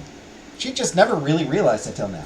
Everyone uses her to get to where they need to be, but where they need to be is rarely with Stella. After settling for silent gratitude most of her life, Stella's stepping out on her own terms, recently aligning herself with Airway as an affiliate ambassador. Determined to take back control, Stella's stepping up to the plate to control her own finances, even if she's a little wobbly on her feet. Likes structure, dislikes feeling left out. Airway Army Pamphlet. Every good army has a good pamphlet. Dante is then instructing you on how to break the ice and get the fires of romance blazing. See him again for another lesson. You've met Doug, a chiseled Adonis in ripped jeans who clearly doesn't give two fucks about what you think. Turns out he's nothing less than the overwhelming sense of existential dread. He's decided that your new name is Dork, and he's all too eager to put a damper on hopefulness and joy of any sort. You helped him do some doom scroll. Always there, lurking behind every interaction, every distraction, every moment when your attention is taken by something else, is Doug. He's not scary, though, thankfully. Just a little toxic. Question is, are you going to let him off the hook, or tell him to treat you with more respect? Likes, watching content. Dislikes, limbs. Doug point. If you get 5 of them, something happens. I wouldn't trust this.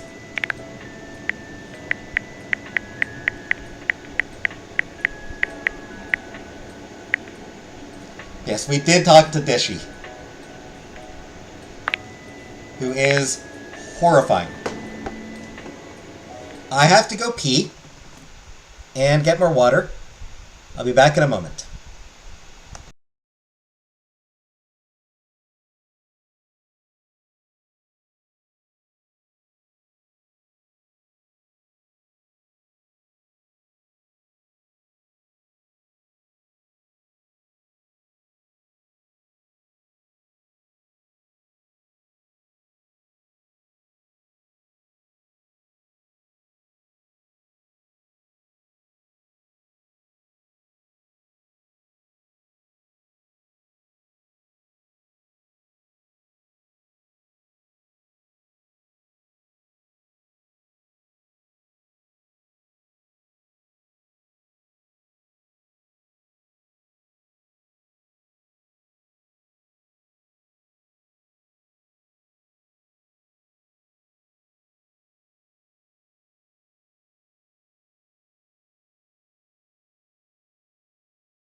Alright. 73 objects met.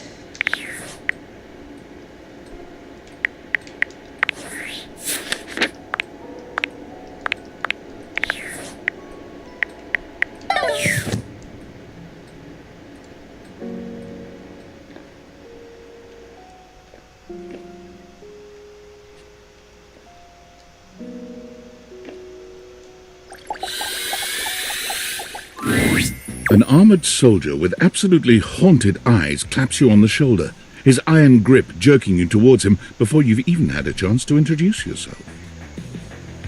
Ranger! Oh, you survived the journey. And with all your limbs still attached. Thank the immortals you made it here alive.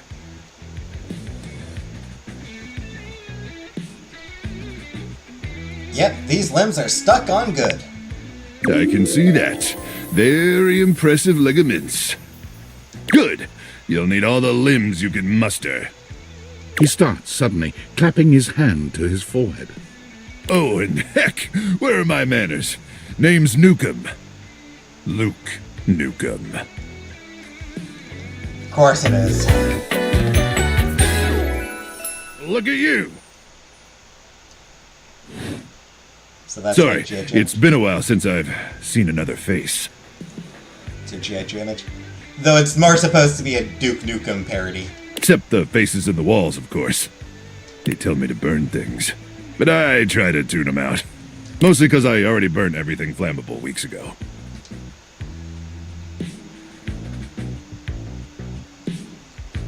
Nukem, huh? Like Duke? Freeing yourself of material objects is very healthy. That's exactly what the faces say. Oh, you guys would get along. Wonderful. I love making new friends. Need all the friends you can get out here. Who else is gonna bury your corpse so the animals can't get it? Am I right? So true. Salute patriotically. Luke returns your salute. Anyway, forgive me if my extended isolation has eroded some of my social skills. I've just been stuck guarding this outpost for months. And you spend enough time out here alone, it's real easy to go feral. I like that on his arm he's got like that little, the microwave plate. Like the little spinning plate that goes in the microwave. But don't worry, they have great solutions for that now. Porn? No offense taken. Oh, I'm just so excited you weren't obliterated! When I heard Colonel Furnace was sending a division from across the Barrens, I thought for sure swarmers would rip your flesh to shreds and use your blood for fuel before you even made it to the first outpost. Use my blood for fuel? Why? Has there been a gasoline shortage? Nah, there's plenty of gas. Swarmers are just stupid. Haha, stupid swarmers. But wait, you came alone? Where's the rest of your division? I don't know. Can I have some tendies? Of course! You must be starving. Protein gels and carnitine chews keep the organs functioning, but only at baseline capacity, am I right? That's what I hear. Listen, I wish I could give you more time to decompress. I know you must be exhausted after your journey, but time is of the essence. We have much to discuss, and dangerously little time before our mission commences. Exciting. Tell me more, you hulky microwave person. I trust Colonel Furnace briefed you on the mission back at the fortification.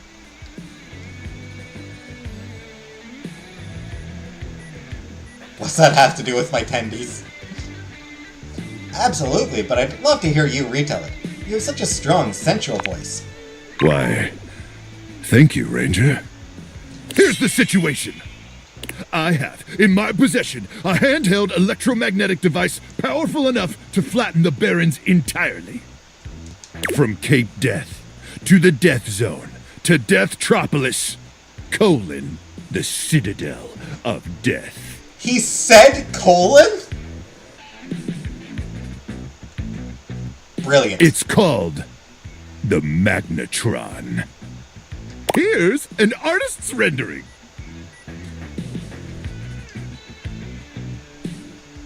Whoa. Whoa is right, Ranger. Anyway, to keep the device from falling into the wrong hands, it was permanently welded onto my armored exoskeleton, allowing me to transport it to its intended target. The Swarmer's subterranean nest. There, the device will be remotely detonated, eradicating the Swarmers and winning this war. So you're going to die? Hopefully not. Not with your help, but also most likely, yes. I need you to meet me back here tomorrow at 0700 hours. After a light breakfast of irradiated grubs, I'll walk you through your training and our mission objectives. So, like, a date? Affirmative, Ranger. A date with destiny. All right, it's about time for me to begin my nightly patrol. Gotta make sure no swarmers infiltrate our defenses. May the immortals watch over and protect you.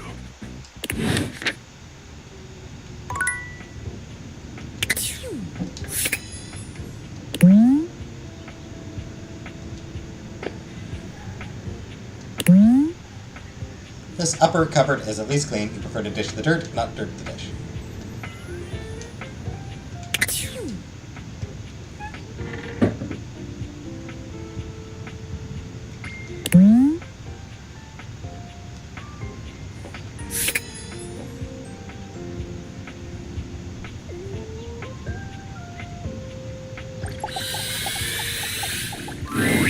A burly chef stands in your kitchen, looking at you expectantly as he stirs a saucepot. Despite his intimidating stature, there's warmth in the depths of his dark eyes. You must be my new sous chef. Ooh, deep voice. I'm Stefan. Hey. That's a deep voice. Are you ready for prep? Prep? Stefan regards you in silence for a few long moments. Then why are you here? An adorable chicken-shaped timer slides into the conversation, settling on Stefan's shoulder. Mr. You're Cluckles? right, Mr. Cluckles. I could stand to be nicer. Mr. Cluckles! He takes a deep breath, steadying himself, then points dramatically at you. Smash, right? You! What are you doing in my kitchen? This is my kitchen. This is my kitchen. You must have me confused for someone who thinks this kind of thing is funny. I'm busy. I've got a whole lot of folks to feed, and unless you are here to help, I need you to step out of... Wait. Do you smell that? No? Yet you possess a nose, do you not? I make do with my hood.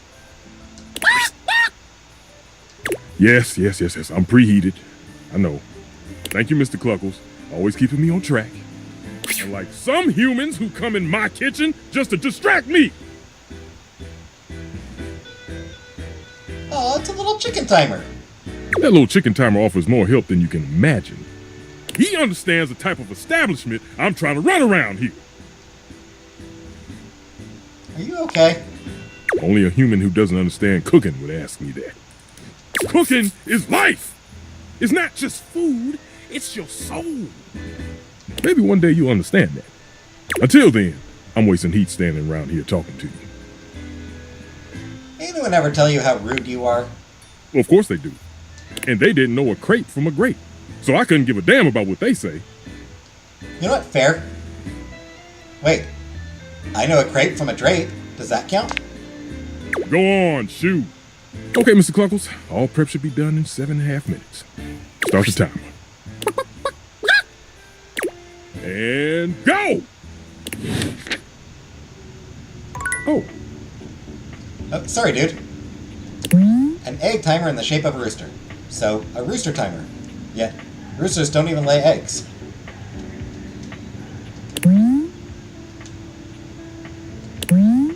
The air fryer, an implement which you promised you'd use more than your stove, which you did for precisely 3 weeks. Cleaning it was just so hard, though. Toaster capable of grilling bread to 3 standard settings. Anemic, acceptable, and apocalyptic. You hear her before you see her, a charming musician with literal coils of curly hair that swing cutely as she paces back and forth in your kitchen. She's clearly absorbed in something. She appears to be talking to herself.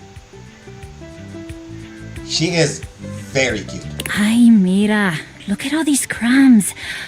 I'm gonna be writing some great music soon. I can tell. I'm at my most creative when I'm a little messy. You need a writing partner? The musician starts with a cute little yelp, placing her hand on her chest. Ay, you can't sneak up on me like that. You never know what's gonna pop out of these slots. You gotta be careful. I'm not even gonna get started on you as a writing partner. I know that, I don't know you at all or anything, but I am pretty sure you're not up to the challenge of writing with me. I have, really high standards. She picks up her guitar, striking a glamorous pose.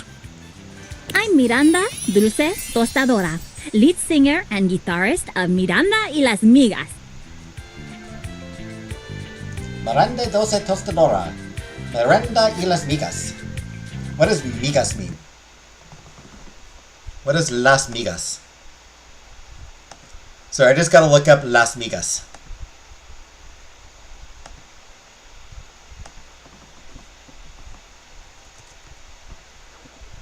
No. The migas. The crumbs. Ah, it means the crumbs. Anyway. I'd smash. I'd stick my dick in this toaster. ¿Qué tal? Girls or baby girls? Apparently it means the crumbs. Miranda and the crumbs.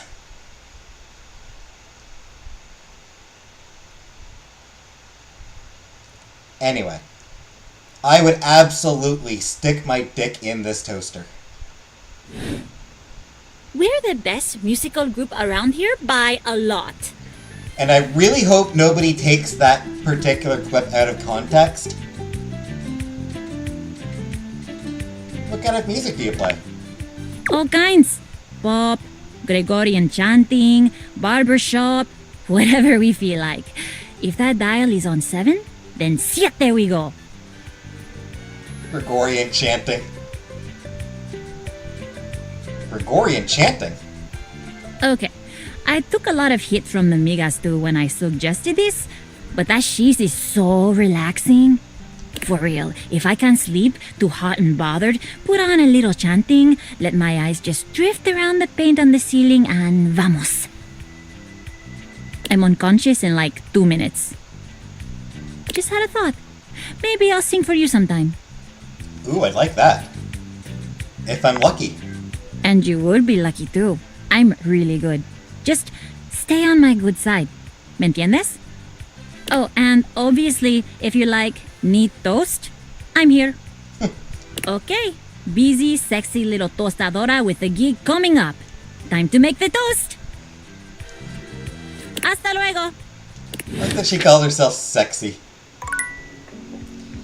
Alright, I think we need something horrifying. I think it's time for something horrifying.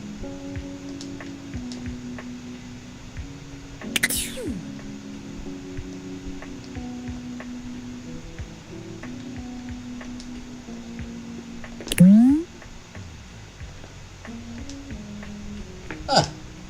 Won't even let me...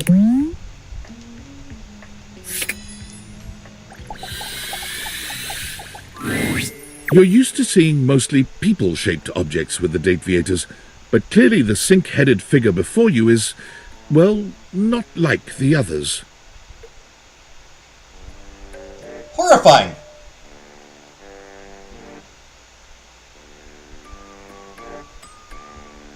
Would. All the time in the world wouldn't be enough to comprehend whatever is going on with this guy. You can see that he's got a sink for a head and the clothing and posture of a beleaguered stand-up comic, but your inspection is cut short by his disturbing screams. Help! Help me! Hello? Can you hear me? What's wrong? Listen closely. There isn't much time. Nothing is as it seems. Big mouth, yep. Oh my gosh, what's going on? I'm not who I appear to be. No! Stop that pop-up screen! Sinclair. My name is not Sinclair, it's Martin! Martin Applegate. And I'm not a sink. I'm an insurance claims adjuster from Turkleman City, Florida. Turkleman City? Is that even a real place? Of course it's a real place! Once again, I just...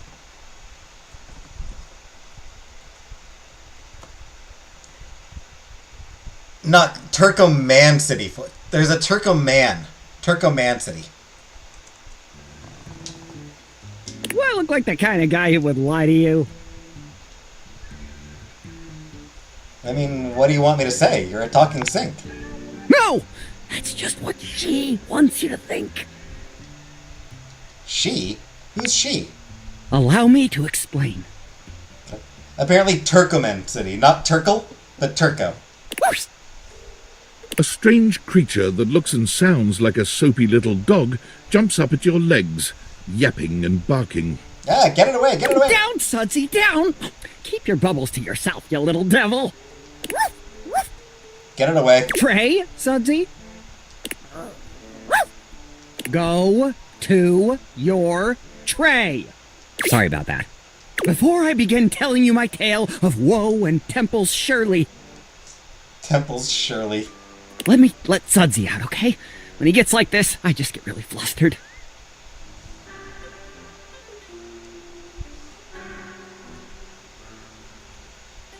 Okay.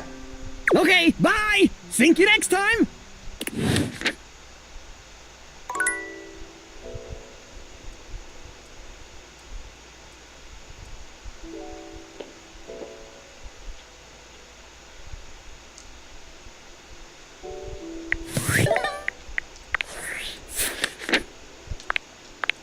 You've met Sinclair, one of the most bizarre characters you've encountered thus far in the house. Just as he was about to tell his story, his dog had to pee. Sinclair the Sink sure is something. Voiced by Nick Thurston. Likes classical literature, calisthenics, shoes with lace patterns. Dislikes oppression of the proletariat due to unrestricted capture of profit by the means of production. Cured meats. I also dislike oppression of the proletariat due to unrestricted capture of profit by the means of production. Stefan, voiced by Marcus Brown. You've met Stefan, the stove, and his assistant, Mr. Cluckles. For Stefan, cooking is everything, and he's very busy. Come back a bit later. Stefan is the big burly stove who, despite his hard exterior, has a soft side hidden beneath those layers of muscle. If there's one thing that reigns supreme for Stefan, it is that food is the glue of the world. It brings everyone together, from all walks of life, which instills a passion burning inside of him. That passion makes him come off as fiery and overbearing sometimes. He is constantly bossing the kitchen around, not that anyone actually pays attention, so that everything runs like a well-oiled machine.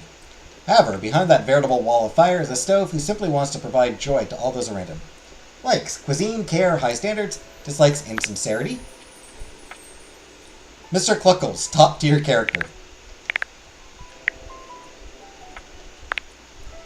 You've met Luke Nukem, a hardcore space ranger stuck guarding an isolated outpost against an indefinite threat known only as the Swarmers. His mission is to infiltrate the Swarmers' subterranean nest and destroy himself and his adversaries using a bomb implanted in his armor. He appears to not really be a microwave. Are you prepared to keep the wastes safe? Yes? Then stop this dating nonsense and get back to your post. Voiced by Travis Willingham. Likes fighting Swarmers, achieving mission success for Colonel Furnace, saving the Barons. Dislikes missions concerning chicken tenders. Magnetron Blueprint. Looks highly dangerous and classified. Soggy. You met Miranda Dolce Tostadora, aka Miranda, lead singer of the Migas musical group. She's a busy, sexy little tostadora who can write and sing whatever sort of music is called for. She's got a gig coming up. Miranda is a star, a celebrity in her own right. She's the lead singer with her own band, the Migas. She's very loving and warm. Unless you cross her, then she can leave you burned. It's not recommended to play with her emotions because she knows she deserves better and can dish a heated serving of sass right back. She adores an audience and loves to make a crowd happy or sad with her sweet melodies. Ultimately, she wants someone who loves her as much as she loves to sing, which might not be possible. Voiced by Christina V. Likes slow burns, dislikes cooking.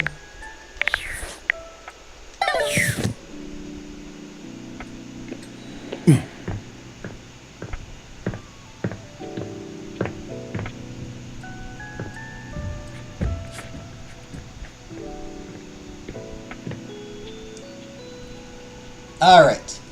And before we end for this week... An armored warrior of some kind stands before you, a massive sack of loot slung over his shoulder. He greets you cheerfully, something about his smile and tone reminding you of your own customer service voice at work. Hey there! I'm Michael Transaction. The other DLC character, Michael Transaction. But you can call me Mikey. Congratulations! Thanks for your purchase of the Date Everything Luxurious Edition. He's a cartoon. He's a microtransaction. Your purchase gives you exclusive access to new features never seen in the game before. Microtransactions are evil. What are the features? Exclusive access to the fantastic red shirt. Exclusive access to the art book. Exclusive access to the soundtrack. Exclusive access to phone backgrounds. Exclusive access to Lucinda Lavish. A delivery on Lucinda Lavish. And most importantly, exclusive access to me and my store, baby.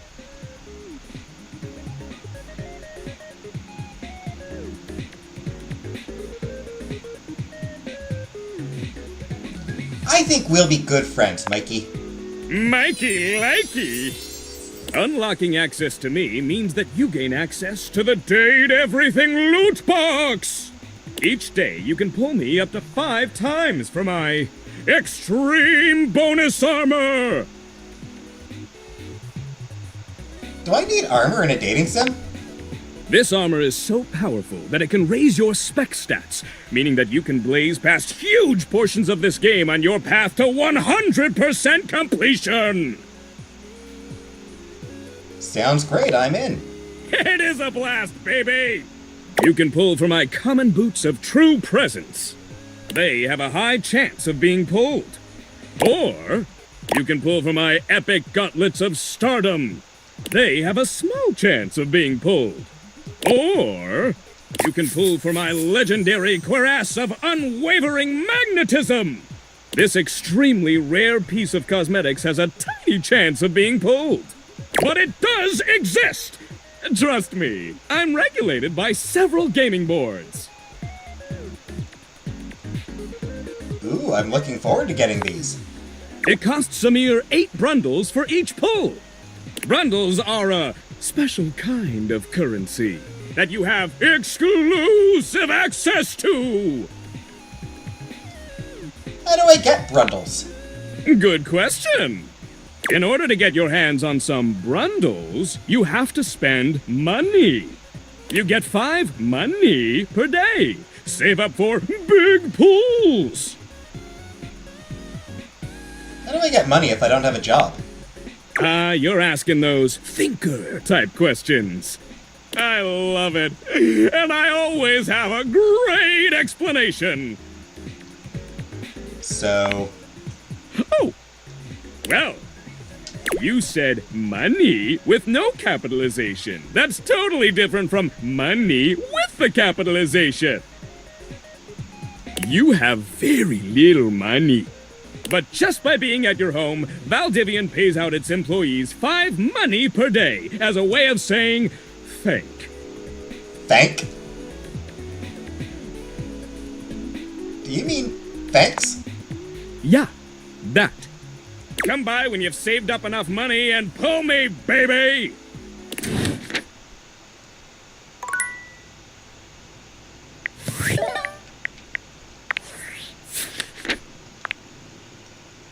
Mikey Transaction. You've met Michael Transaction, aka Mikey.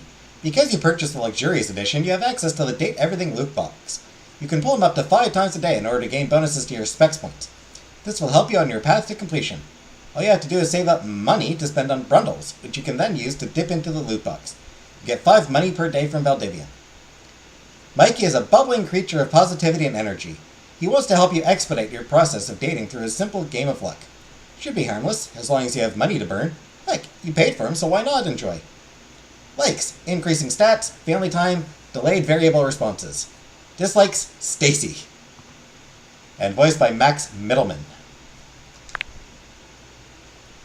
Common boots of true presence. They don't do it. They don't do nothing. They also don't do anything. Epic gauntlets of stardom. They glimmer with the aura of slight satisfaction.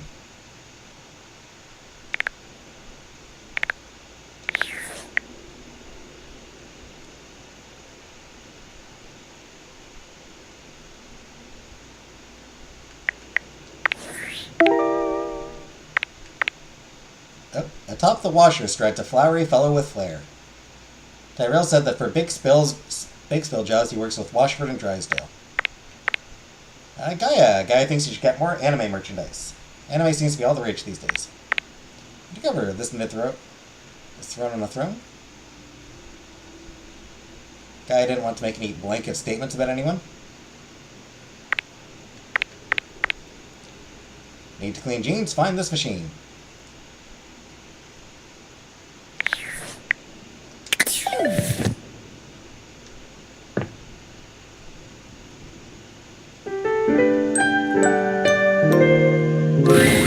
Your room is dark and cold, and though you may have gone to sleep alone, you can feel someone else here. Hey, Nightmare! Thanks for coming! Nightmare looms over the edge of your bed, at once friendly and disquieting. Is it you again? Ah, you're back. You sure it's that easy to make money? Yep. I've been contemplating what to show you this time. What may unsettle you, get your blood pumping. This time I think maybe you're speaking in front of an audience. Is that scary alone? The thought of being vulnerable in front of so many people? Yes. Expecting eyes on you, knowing if you misspeak even once, they won't respect you. They might not even like you, or be able to stand you. Your words tumble out and you start mixing them up. You can feel your heartbeat in your ears. The spotlights on you make you start to sweat. You start to get your lips under control and the words start to flow the way you intended. Then your tongue presses against your front teeth and they give. One of your teeth slips out of your gum and down onto the podium in front of you. You stare in horror. You reach to pick it up, and then... Yeah, getting worse. A canine tooth drops to your tongue. You let out a petrifying, guttural scream as your own teeth fall loose from your gums. A tickle in your throat makes you cough. The people in the audience gasp, retch, lean back, flee from their seats. You're coughing up more teeth. They come out of your mouth and into your hands bloody. Your mouth is just gums now, but the teeth, they're still coming. Tears prickle in your eyes. Then you try to apologize to your audience. You realize you're a monster. The teeth clatter to the podium and...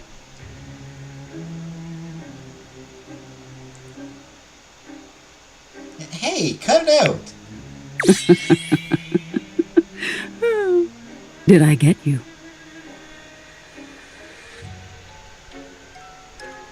I don't like public speaking. Is that so? Why don't you tell me what really scares you? There must be something you're hiding away. Something a little deeper. A tad more frightening than bugs and blood and teeth. Are you going to use my answer to scare me? The important thing is, you'll learn from what I show you. Don't you want to conquer your fears? Let go of your insecurities?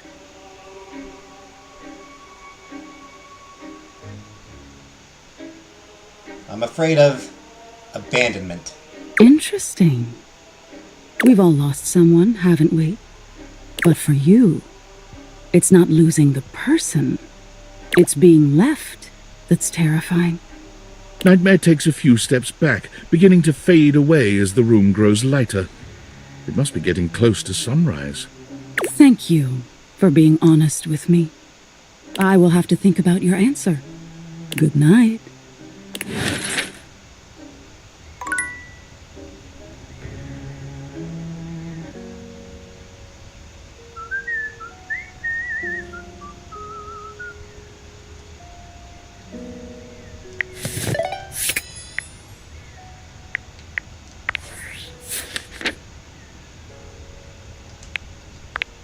Last last time you saw Nightmare, she managed to get you to tell her what you're really afraid of. Oh boy.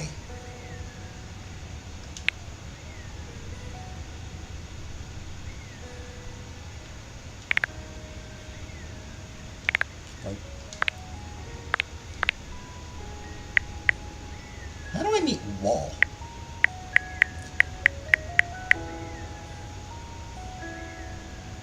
Alright, so that's the AC vent. Probably washer and dryer.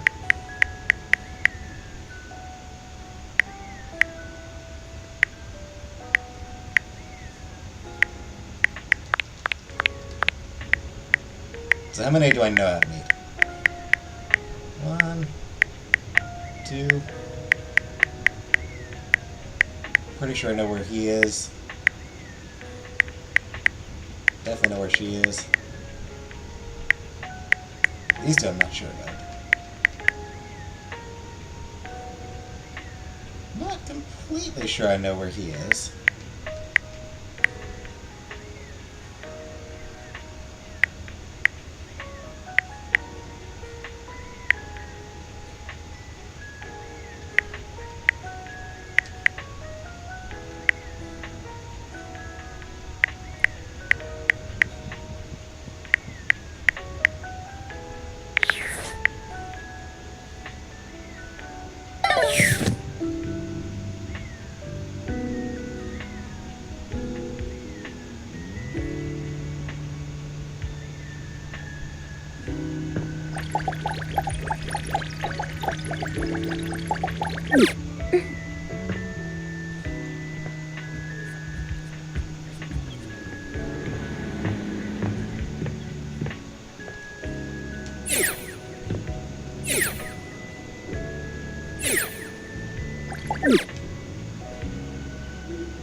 Toilet paper is never going to be obsolete. It can ply it straight from.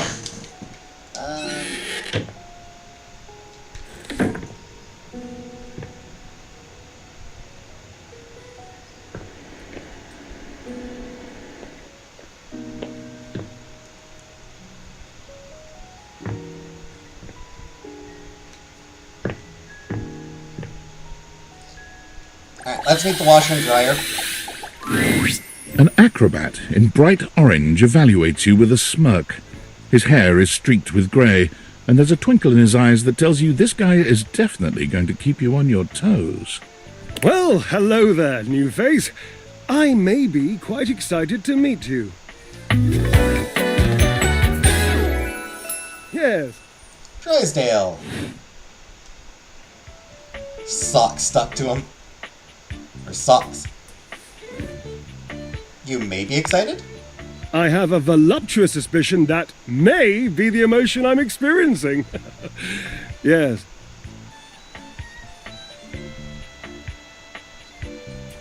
I'm excited to meet you too. But of course you are. How could you not be? You saw it? Look at me after all. Listen to the mellifluous murmur of my voice. He's kind of a silver fox, yeah? Well, hardly a murmur. More like the euphonious booming of a cannon from a stone-turreted castle. Marble on all the floors, gold leaf, filigree wrought iron, and my God, the velvet. If I were a castle, I would be absolutely dipped in velvet. If I were a castle, I think I'd probably have a big-ass moat. A moat, eh? You'd surround yourself with a deep, muddy, deadly river of falsity and needless self-defense. Yes. Hate to miss that I'm gonna watch a movie. Alright. Good night, Killface. Hopefully see you tomorrow. Falsity and self-defense? Yes. Water. The substance that flows like secrecy through the crevices of our lives. Moving on. I do get distracted, don't I? Just so many wonderful things about me on which to expound. My form alone is a temple of wonders. Which part is your favorite? Of your form? He gestures to his muscled frame, inviting you to drink him in. Which of my parts sings the most to you? For me, today anyway, it's my pectorals. They're glistening, enough almost to be felt through the fabric of my tunic. Perhaps this can be the first bridge between us. The first bits of woven lint eventually to form the sturdy, braided rope of our friendship. Do you, like me, enjoy celebrating at the altar of your own glorious form? If you mean working out, then no. Hate it. You hate the tireless pursuit of physical excellence? Yeah, it's just so boring. When I come across a new diversion, the first question I ask myself is, would a boring person do this? If the answer is yes, I avoid that thing like cheap shoes. Inexpensive shoes can be just as good. Inexpensive is not what I mean. I mean cheaply dreamt of, cheaply designed, cheaply made. Yeah, fair. You wouldn't understand. You have no delicate sense of the physical world. This is why you hate the gym, because you're too desensitized to truly appreciate subtle physical experiences. You cannot legitimately tell me that cardio is a subtle physical experience. Indeed. I am an enthusiast for anything that challenges all sides of my glorious vessel. How do you work out exactly? Jereb, I cannot even begin to tell you, but I am nothing if not inventive, fearless, indefatigable. You must be creative, too. Devilishly so. I haven't given up hope that I'll yet be able to craft a perfect metabolic masterpiece. Using only what's here in the laundry room? Gasp! I've had a sudden flash that I should feel excited, but I am not sure why. Explain yourself, brain! Explain yourself, brain. That is an amazing phrase. Explain yourself, brain! He spins and agitates. Oh, no, wait. I figured it out. Oh, that's more points for me. Huzzah! Would you, my new lovely acquaintance, like to help me create the perfect challenge for my body and mind? Would you help me invent a tango for the triceps, a conga for the core, a quick step for the quadriceps? Build a workout together? That sounds awesome. Awesome, yes. As in capable of inspiring awe. Just like my obliques. Yes? Yes. Obliques. We'll start there. I know. I can lie down with Florence, grasp Titus by her intimidating epaulettes, and Russian twist her for 3 sets of 20. What do you think? Really don't think Titus is going to like being twisted. Oh, Cherub, you're right. I didn't even think of that. So, you've met her then? Hell yes, I have. She's wild. She yelled at me in pentameter. She might not appreciate being included in my sweat sesh, but twisted... Let's just say she has some dark and deeply held feelings.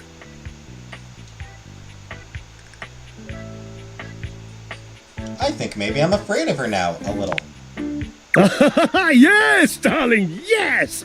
Lead into that feeling. God, a little healthy fear is better than a brand new lint filter. Healthy. But you shall conquer it. I must say, watching you be so bold is bringing up the most daring idea for me. I'm wondering if you would do me a favor. There will be almost no muscular exertion at all. Okay, there is a little bit, but you won't break a sweat, I promise. Call Washford for me. Wait, are you kidding me?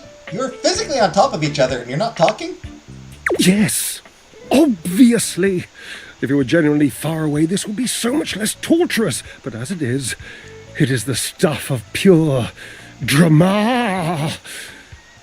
Sumptuous, don't you think? Drama?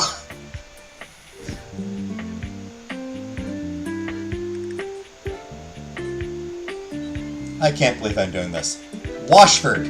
Just wait a moment. He should be here. I don't think he's coming. It appears your pipes are not glorious enough to traverse the great distance that still persists between us. You'll have to use your feet.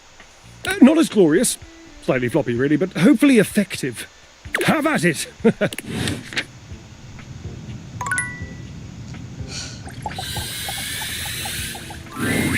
A handsome acrobat greets you with a small yet theatrical little bow, placing a hand on his chest and tipping his head forward.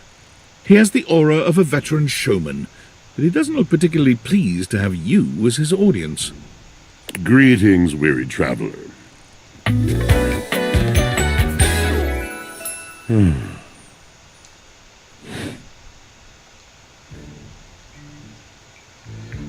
Greetings. You seem taken aback. Quite natural. It was not my intention to frighten you, though I grant I'm known to be a disquieting presence when I'm in a mood. Yeah, he's a handsome fella. In a mood, huh? Like, a good mood? Tiger, tiger. Tell me your little gray cells burn brighter than that. Aha, it's a bad mood then. Yes. Yes. A long and solitary bad mood. For this, for everything, we are out of tune. Anything you'd like to talk about? You aren't serious. You jest.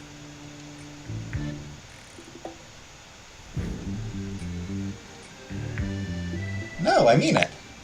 You want to hear my story? I bet you are one hell of a storyteller.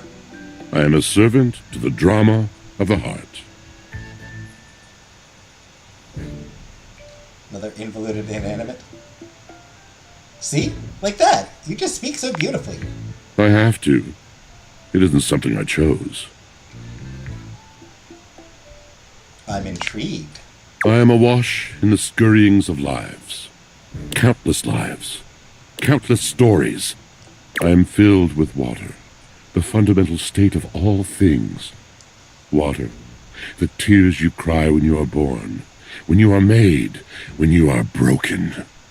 It is the sweat that drips from brows and shaking knuckles in alleyways, in schoolyards. It flows over its own frozen self down dry and grateful throats.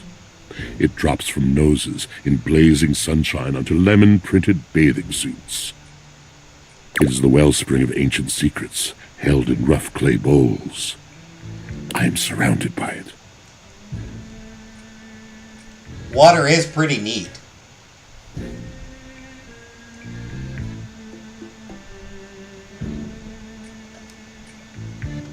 I'm remembering all the times I've left my clothes in the washer too long. I'm sorry? You cannot know the agony that exact decision has caused me. I cannot talk about it. You'll have to ask Drysdale about it. The pale betrayal. That sounds intense. You have no idea. But not only that, not only do I hold the limitless, the unfathomably simple, I hold the dirt of life. The blood stuck in denim from skinned knees comes to me. The stains of earth from a weekend spent burrowing into trees and the slimy, crawly things. The makeup smeared onto shirt collars and cuffs, streaked mascara, and embers of a lipstick that blazed once. All of this comes to me to be absolved. It may be dissolved, but it does not disappear. It cannot. Nothing does. So what happens? I must keep it all. It is a vast treasure house of memories, of senses, and it is safe with me. But how can I, just me, survive that? How could anyone bear the weight of that much life? Snacking, that's what I do. Ah, thus are explained the cracker crumbs in the pockets of t-shirts. I like that he has a response to that. It is the words. It is language. To be able to communicate. To share the burden. It is poetry that keeps me afloat in my own sea. I'd really love to hear the story you have to tell me. You mean it? And this at last is the dawn? Such bewilderment comes with the sight of the room, I cannot tell. A deep breath. I have lost my only friend.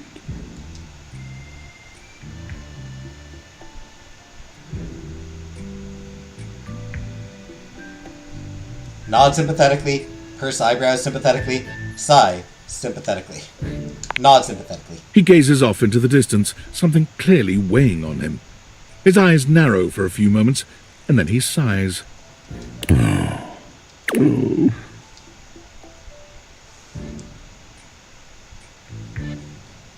Was that it? Yes, my God, haven't I done enough? I'm going to need a little bit more detail here. Drysdale. He was a phantom of delight when first he gleamed upon my sight. But we are quite forsaken.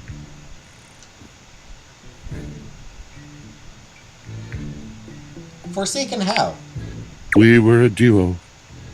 An acrobatic team rivaled by none on earth. We were swift, smooth, and strong. I wish you could have seen him fly. To the vault of paved heaven. Our performances were legend. They came from many rooms away to watch us, to applaud us. And joy filled me as wine in a glass overflowed. Sounds like you guys had a really amazing connection. Past tense. But the physical connection between him and me, it is like nothing I have ever known before or since.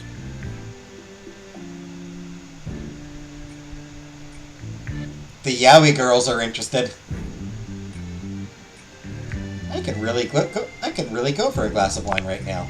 I no longer partake. Wine was something I shared only with him. Like so many other things. He does not need poetry like I do. When he talks, it is a breeze to my tempest. And to him my tempest seems but a suggestion. A rumor of rain in another man's country. But you had your art, didn't you? Until we didn't. Until he was too busy to perform. Too occupied with other things to tumble with me. The bond was broken.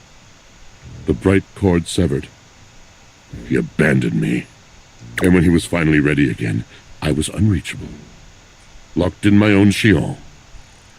Trying to claw my way back to a friend who could not hear me. Hi, Vanna. The wall between us has been impenetrable ever since.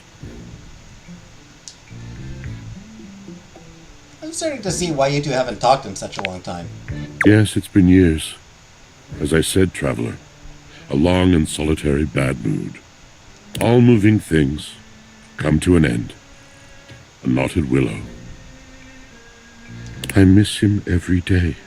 Yet speaking with you gives me hope that I might be able to move on and accept a new companion.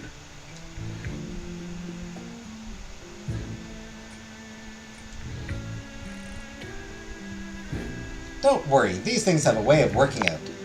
You're asking me to have faith. I would be hard-pressed to acquiesce if not for, well, I've tried everything else.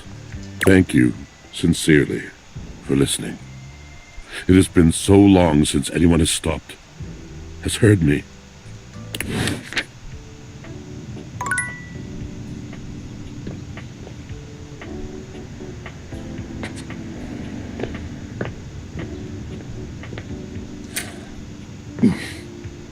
Sorry.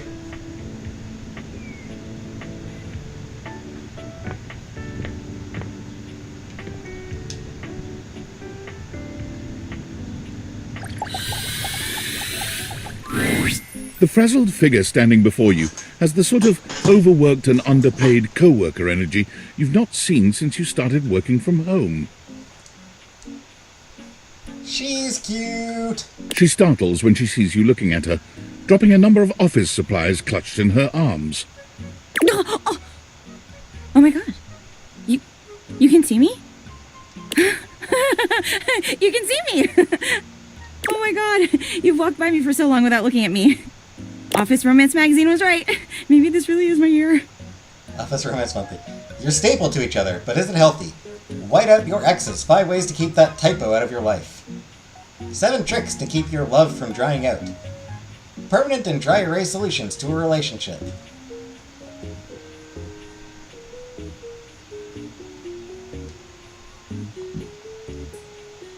Office Romance Magazine?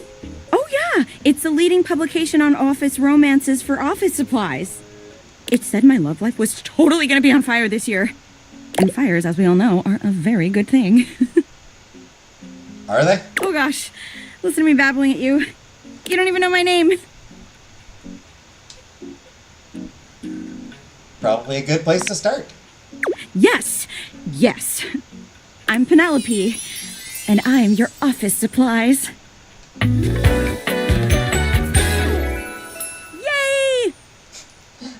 Okay, that was adorable. Also, I like her little googly eye skirt.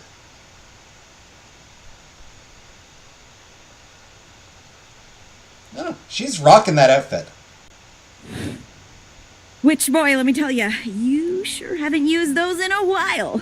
I need that magazine. Right? Well, everything's online now. Yeah.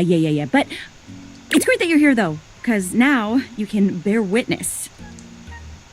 To what? To the resurrection of Penelope Office Supplies! So what if no one's using me like they used to? I'm not dead yet.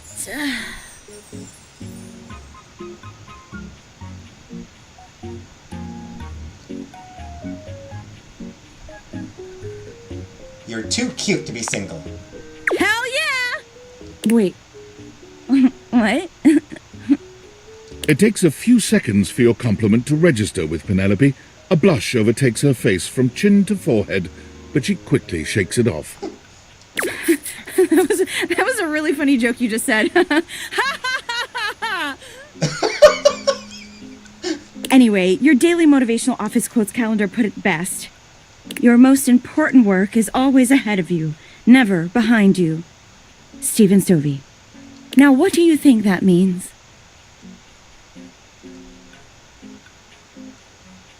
Time to look to a brighter tomorrow. Oh, well, yeah, I guess that too. Yeah. Mm-hmm. But I'm pretty sure this is saying, I've got an ass that won't quit. Okay. God damn it, I try to be professional. And it's time I make sure everybody knows it. Anyway, to that end, I've got a hot date with a cross trainer. You got any advice for me? Just be yourself. A little boring, but all right. I should have... I have arrived to do battle! Oh, there he is. I assume he means date? I meant just what I said. Prepare yourself. Wow. Right. Love it. Oh, she's in for a night. See you later.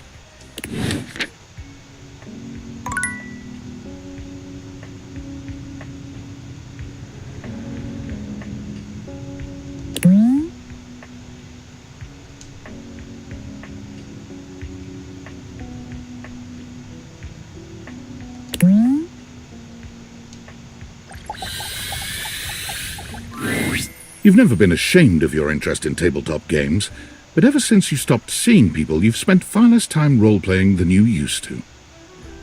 The cloak-wearing nerd standing before you reminds you of days gone by, when you used to gather around a table with your college friends and pretend to be someone else. Oh there, traveler! What did you call me? No. Ho, as in, hey. Howdy. How are you? You know, simple salutation.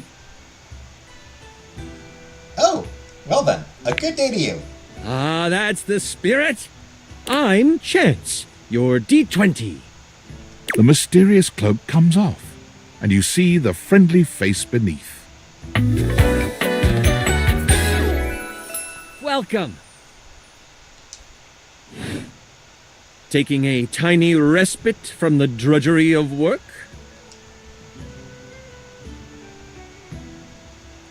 You know what they say about all work and no play. I actually have no idea. All I do is play. If you are up for a real adventure, I have just the thing for you. Have you ever heard of grottos and gargoyles? Are you kidding me? Of course I've heard of G&G. Oh, that's great! What's your favorite monster? Oh, and what about your favorite mystical weapon? Or class? Oh, I have so many questions.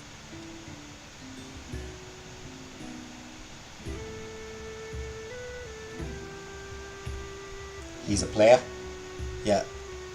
I believe this guy is the host of Critical Role. The Critical Role podcast channel, whatever it is. I'm partial to all of them, actually. How could I possibly choose? Wow! Someone else who feels the same as me! Oh, it's so hard to pick a favorite. Everything about G&G is so cool. You wouldn't want to, maybe, kinda play with me, would you? It would only be the single greatest thing you could do for me. That would be a lot of fun, Chance. Chance's eyes light up, his hands balling into fists as he does his best to contain his excitement. Really? Holy crit! Someone to play with me! You have no idea how hard it is to find someone to play with. That is a genuine struggle for a lot of people. Should we have a group for this game? Ideally, but hey, one-on-one sessions can be a really great way to learn the game. Depending on what class you pick, though, I might have a few friends around the house who might want to hop in. Regardless, it'll give us some time to get to know each other better.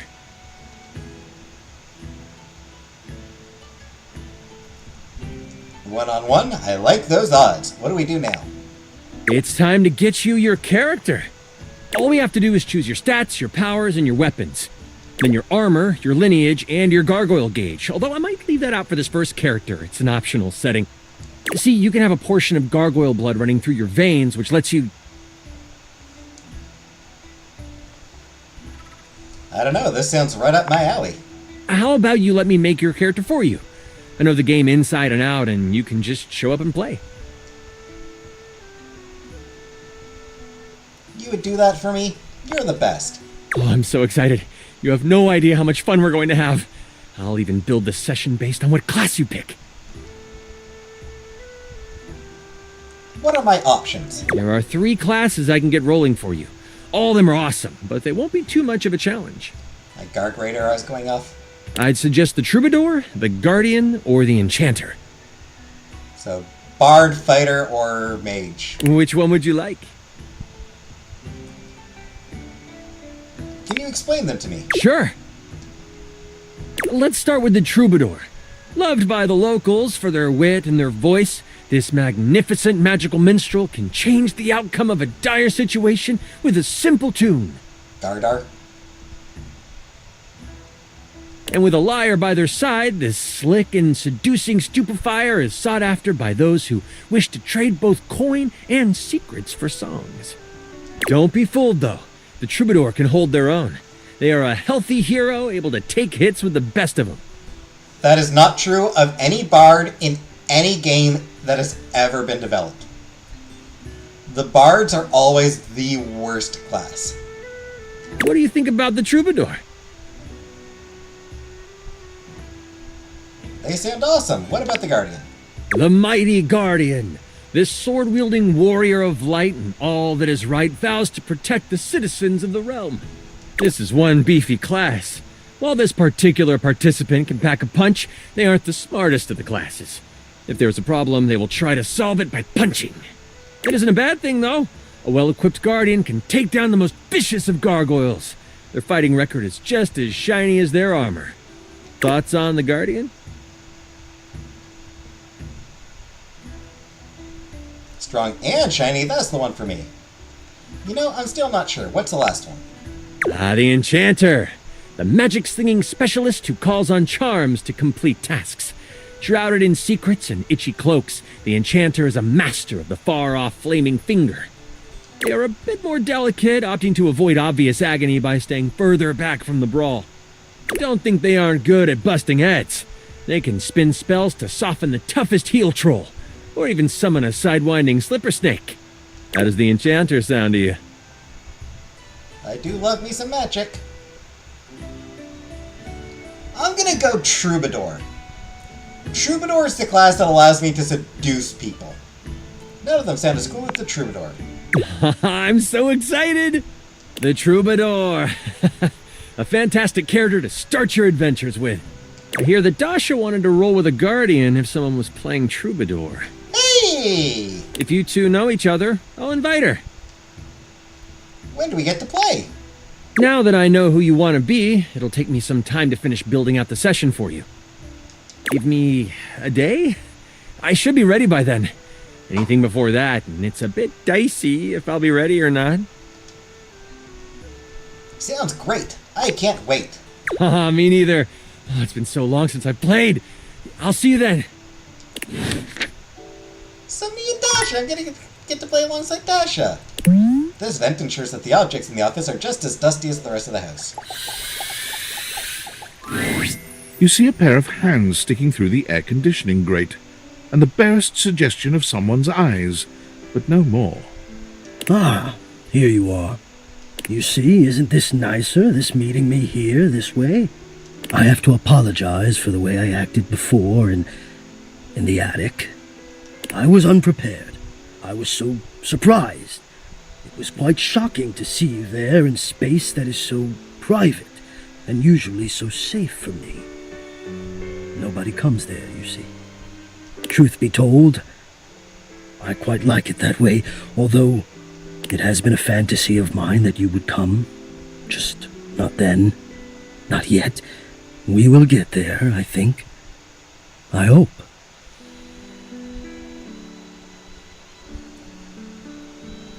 Fine with me. I am relieved. Hello.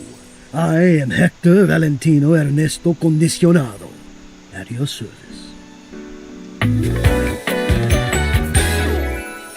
Well, hello there. HVAC. But it mustn't be rushed. And I'm grateful that you understand that. Or at least that you honored my wishes, whether or not you knew why. I feel I should explain myself now that I finally have the opportunity to do it. Tell me, how much do you think about me? Now, yes, I understand that our meeting in this way is so very new, for both of us. I truly never expected to be able to speak to you this way, face to... Great. Love his name. It's a great name. I have accustomed myself to this seemingly unavoidable reality that you would always be human and I would just be...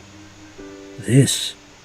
But even as this, I have dreamed, and I would know. How much do you think about me? A lot. Are you kidding? I love me some AC. Ah, and do you? I have noticed. I so look forward to you coming home on those hot summer days. The look on your face when you feel the first blast of chilled air upon opening the door. I do love AC. Love me some AC. Oh yeah. As soon as I get cooled down, I feel better about life. Yes! And when it is cold outside and you walk in and you can slowly warm up and remove your coat, your hat, you can begin to get comfortable and relax into the evening ahead of you. Indeed. Sounds like you're a fan of relaxing too. I don't relax for myself. I can't. But for you, there is almost nothing I wouldn't do to help you relax. To watch the play of warm and cool across your skin. I'm ahead of myself. I never thought I would get to say this, and to say it to you. Let me explain. You are the prime feature of my thoughts. Aw. I like the little blast of hearts. Like gaseous hearts. Whatever power courses through me, I turn to your pleasure. Whatever warmth or coolness I possess, I direct in full to your comfort. I wanted to meet you here, through the grates, because I wanted you to hear my voice. I want you to hear the melodies and resonance I create through these ducts, and know that it is all and only another gift it honors me to offer you. I watch the play of air over your skin, and I feel deep joy that I have the air to give you. Sexy. I adjust my own temperature and my intensity until I see the flush of contentment spread across your face. And then I rest in contentment of my own. It's kind of intense. I never thought I'd be able to say this, and in a way you could truly understand. And now I have, my God. Now I have. This is so hot. Hot? No, I would say I'm set to more of a temperate zone right now. Ah, I see, hot. I think perhaps I've heard the word used this way. Do you mean you find this sexy? Yes. Yes, I do. Of all the dreams I'd held of how this moment might have unfolded, that you would be attracted to me too was surely the most fantastical. Perhaps I might share more. As I share with you, I can feel more and more air moving through me, as though there is a storm brewing, a cyclone beginning. I have never felt it before, this build of energy.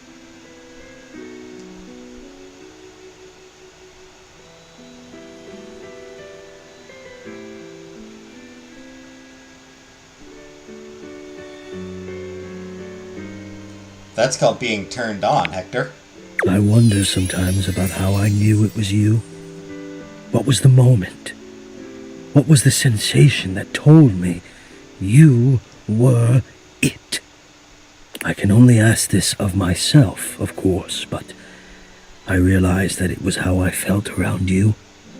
When you push my buttons, when you move my temperature setting up or down, I exist only in service to you. Everything about me only is because you will it, because you direct it. Do you understand this? Of course I do. I'm in control. Completely. You do understand. Can you also understand what that does to me? You telling me what to do, and I am powerless to do otherwise. Ooh, so he's into kink. Somehow it relaxes me. And to know that I'm giving you precisely the thing you want at that moment. Oh, it fulfills me. It makes me whole. So he's into the domination kink. He's a submissive. As soon as I fulfill your command, your desire, I become the one with the power. Ah, interesting. You ask for chill, and I watch the goosebumps play over your skin as you pull the blanket up more closely under your chin. You ask for warmth, and I can almost feel you, basking as the tensions of the moments that came before just melt away. You want that dom? He does. Sometimes I even take it upon myself to shift my temperature and my intensity all on my own. You tease. I know. It might not be strictly in my purview to do this, but sometimes I cannot resist playing your sensation just a bit. I am a craftsman, and you are my clay. I hope this is all right. It's very all right. I had no idea you loved me like this. How could you have? Until now, I haven't had the courage necessary to even show my face. Well, you're brave enough now, and I love it. You love it. Does that mean you love? But no, I dare not ask, and do not answer, please. Let us enjoy where we are, here, now. Let me care for you. Sure. Care away. I need you. I need to care for you. It is the reason for my existence, you see. And now I have truly said too much, or I have said enough. Either way, I must ask a boon. Say nothing. Take this knowledge with you and promise me you'll ponder it, that you'll ponder me.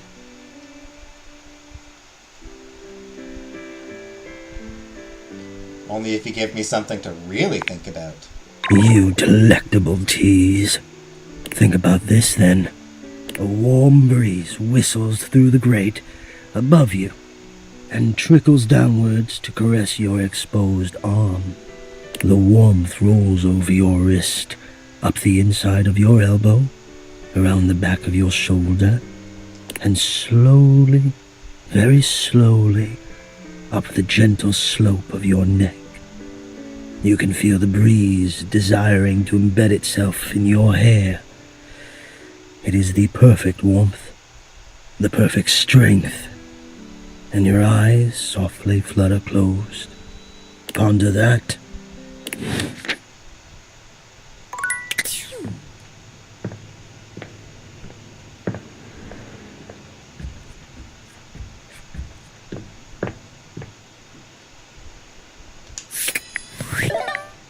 Alright. Damn. Yeah!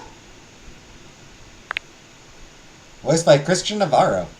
Yeah, he was, Hector, great form. Oh, great.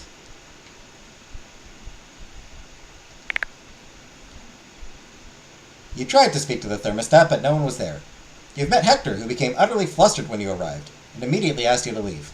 Perhaps there's somewhere else you could meet him? Hector is utterly committed to making you content. Turns out he spent quite a bit of time thinking about you, pining over you from afar. In fact, he seems maybe a little obsessed. You still haven't managed to actually see what he looks like yet.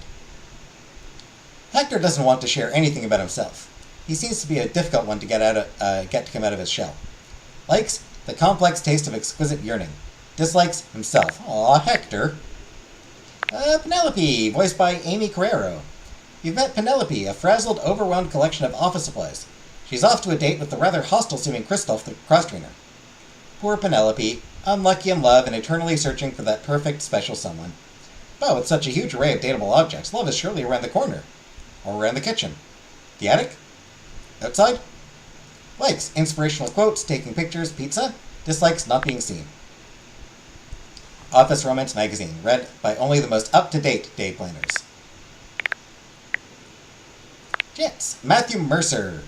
Who, I think I mentioned, he's like the host of Critical Role. It's a D&D podcast. You've met Chance, a nerd that reminds you of a former you, gathering around a table with friends, playing pretend. You've decided to set off on a new adventure together. Come back in a day's time to give Chance an opportunity to prepare. Lovable, excitable, and just darn cute, Chance is the supportive game master who is always ready for a new campaign. Sure, getting through a whole campaign might be difficult, but there's no penalty for re-rolling and trying again. Likes preparation, payoffs, dislikes railroads.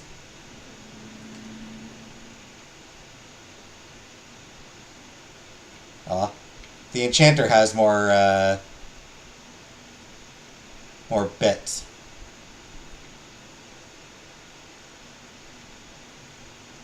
More parts to it. More collectibles, I should say. Washford, voiced by David Sobolov. You've met Washford, a poetic and melancholy acrobat and former part of a duo act with Drysdale. He revealed his troubled past, a tragic tale of betrayal and woe in which he and Drysdale were separated. It's clear that he misses his former partner. If you're looking to just sink into some gorgeous words, a gorgeous voice, and gorgeous sopping walks, Washford is your mate. Resident poet and wordsmith who might end up talking your ear off. Attached to the dryer. Likes the written word, the thrill of performance, the sad yet sweet suffering of the intelligent appliance. Dislikes washing clothes. Drysdale, you've met, voiced by Neil Newbon. You've met Drysdale, an acrobat with a twinkle in his eye that assures you he'll keep you on your toes. He is committed to the pursuit of physical excellence. He's asked that you call in Washford for him. You shouted out for him. It didn't work. Looks like you'll have to go and get him. Suave, delicious. Drysdale is the place to go for a sweet shabbiness and dry humor. His best tumbling days might be behind him, but then again, so is the wall, and that's never stopped him from rubbing up against whoever gives him the biggest compliments. He's attached to the washing machine. Likes presents, biscuits, wrestling, and oil. Dislikes drying clothes.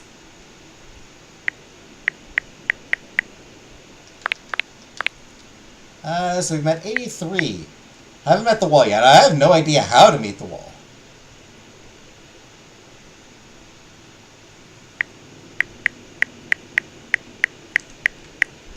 I think this is the electricity. Not sure how to meet them.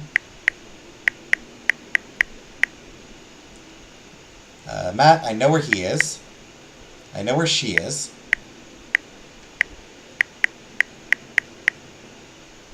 Not sure. Not sure. Not sure.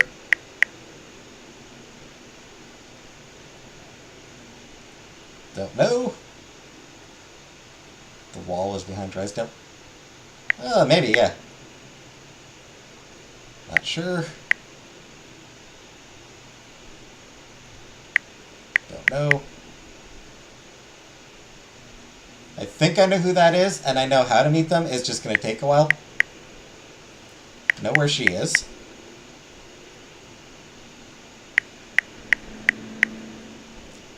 Again, know how to meet her. It's just going to take a while.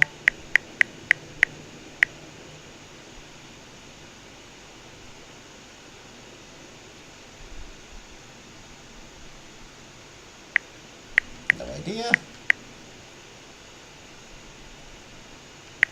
No idea.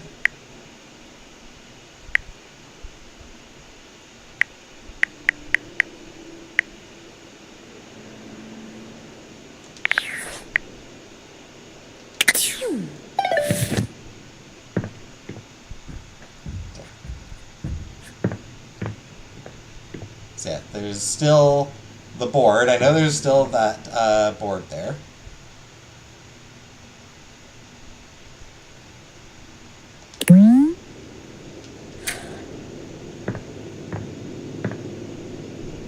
I don't think anything there.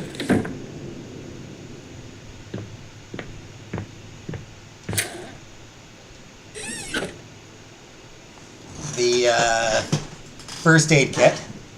84, so I thought G.I. Joe. I seen a hammer on his set. Yeah, so the first aid kit.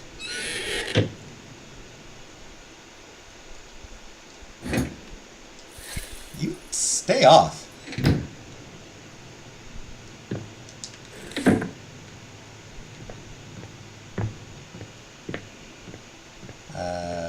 Blanket.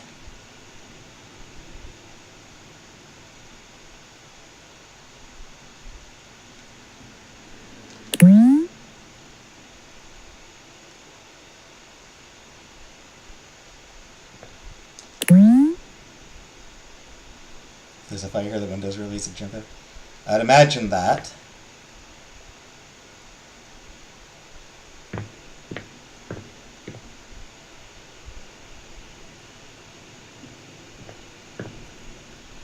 Record player.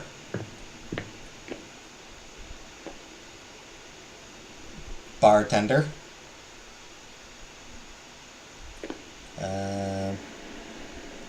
Haven't met the air fryer. Knives.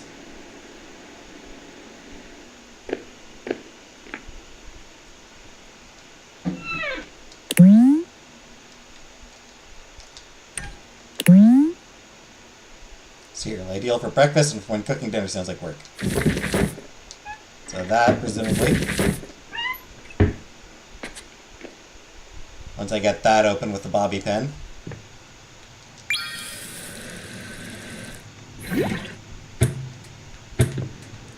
Pitcher. Sponges.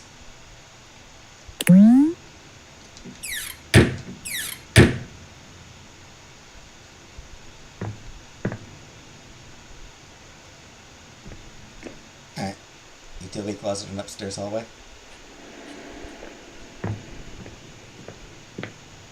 Utility closet? What utility closet? Alright. Oh, that's where the electricity is. That makes sense. I totally forgot about this door completely. I completely forgot this door existed, Buttercup. Alright, so next time.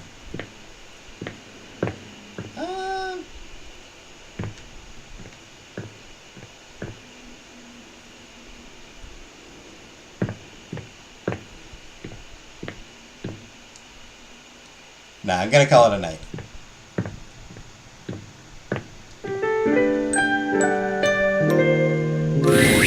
You've come to expect Nightmare's unsettling presence, but there's no getting used to the shivers her gaze sends down your spine. I didn't expect her to show up again so soon. She doesn't even bother greeting you this time, launching into your nightmare with no fanfare whatsoever. There's a house across the street from yours. There are many houses on your street, but the one across from yours, it's identical. In every way, even down to the 2 rocking chairs out front on the porch. You're sitting in the rocking chair, staring at your neighbor's house across the street. You realize you don't even remember when the house got there. You don't remember anyone moving in. But it's a beautiful day to be sitting outside. So you try to relax. You lean your head back and rock gently, basking in the warm day. You're not sure how much time has passed when you hear the front door across the street open. I'm gonna call it a night and Nightmare shows up. That is not a coincidence. Your eyes snap open, and you look to see who's come out. The occupant looks happy, humming something to themselves as they sit on one of the chairs and relax. It doesn't seem like they see you, or at least when you make eye contact, they don't make any motion of acknowledgement. You're even more confused than you were before because the resident of the house across the street is you. Hey, who are you? You call out to them, hoping to get some answers. They don't respond. You stand and lean on the railing that wraps around the porch. You don't take your eyes off your doppelganger. Out of the corner of your eye, you see people walking in the middle of the street. There's 2 of them, too, identical in every way. They're walking together in perfect, synchronized stride until they diverge. One walks across the street to your neighbor, and one walks up your walkway. They seem warm, comforting. They point to the rocking chair next to yours. Can I sit with you? They ask. I've been walking so long. You think for a moment before answering. Are you going to stay? You ask. Or will you leave? They seem confused by your question. I'll leave eventually, but this is where I want to be now. I really need a rest, they answer. You shake your head and wave dismissively. If you're going to leave, then leave, you grumble, sitting back in your chair.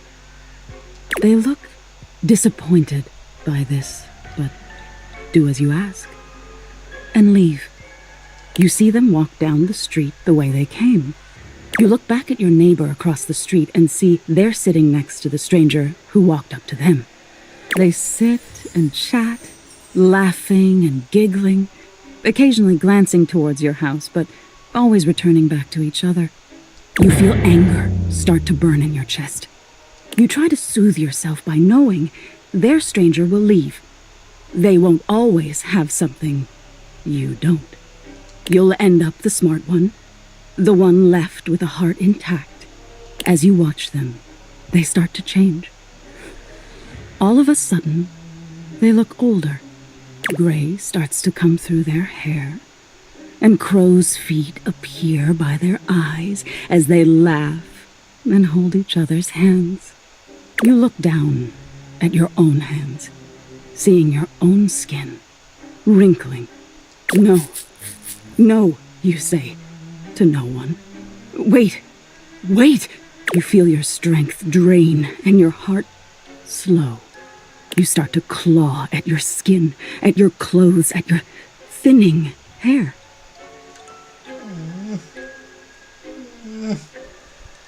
You have to bring up my hair. Looking back to your neighbors, they still look at peace. The stranger's form relaxes and eventually turns to dust. Your doppelganger looks bittersweet. They place their hand on the rocking chair their love was once in.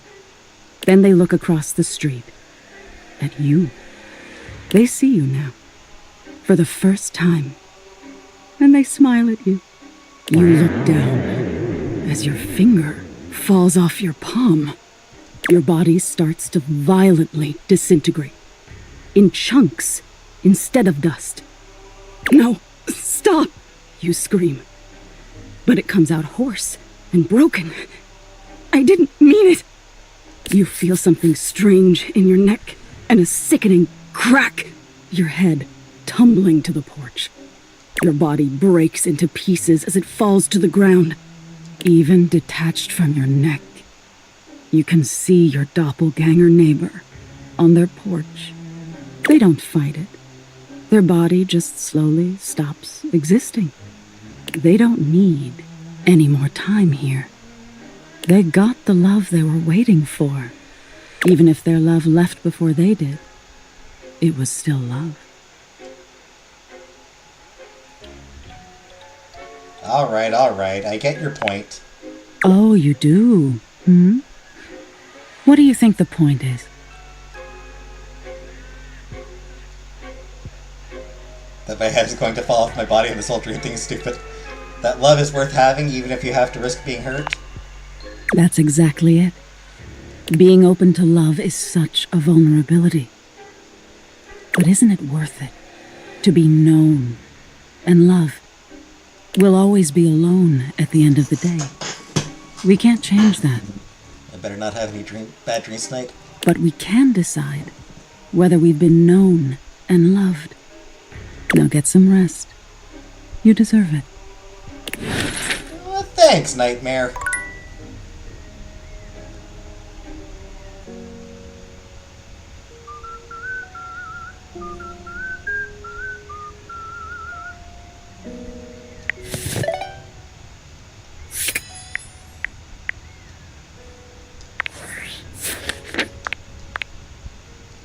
Nightmare clearly used your fear to craft a specific nightmare to terrify you with.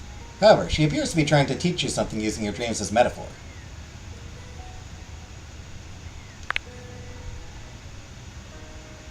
Your body breaks to pieces as it falls to the ground.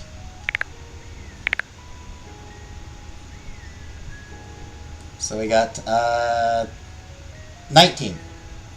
83 out of 102. So 19 more datables to unlock.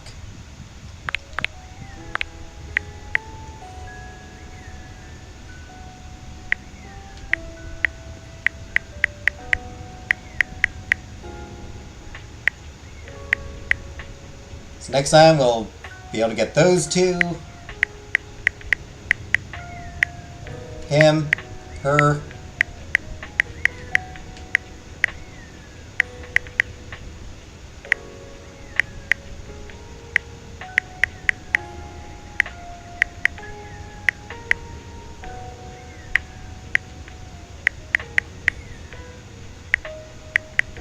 Not sure, her. Not sure which one the first aid kit is, but we'll get the first aid kit.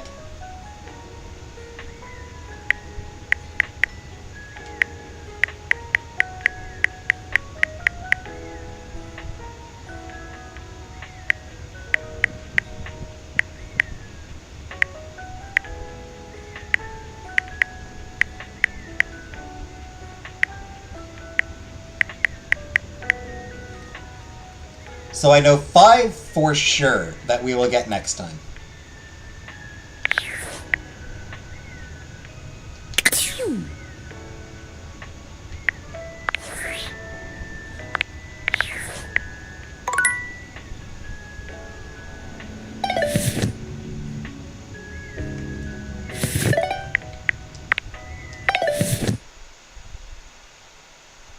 The first clocks did not use hands or dials, but instead used bells. The word clock most likely comes from either...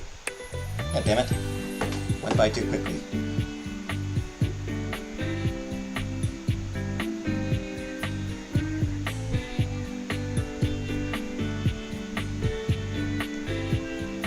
The word clock most likely comes from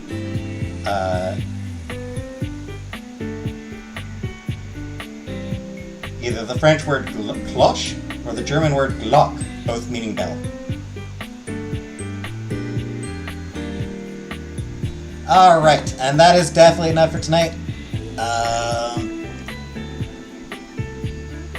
We will pick this back up on Thursday. And, do more dating. I'll meet a few more new objects and talk to some of the existing objects on Thursday. So Thursday I'll do sort of a mix.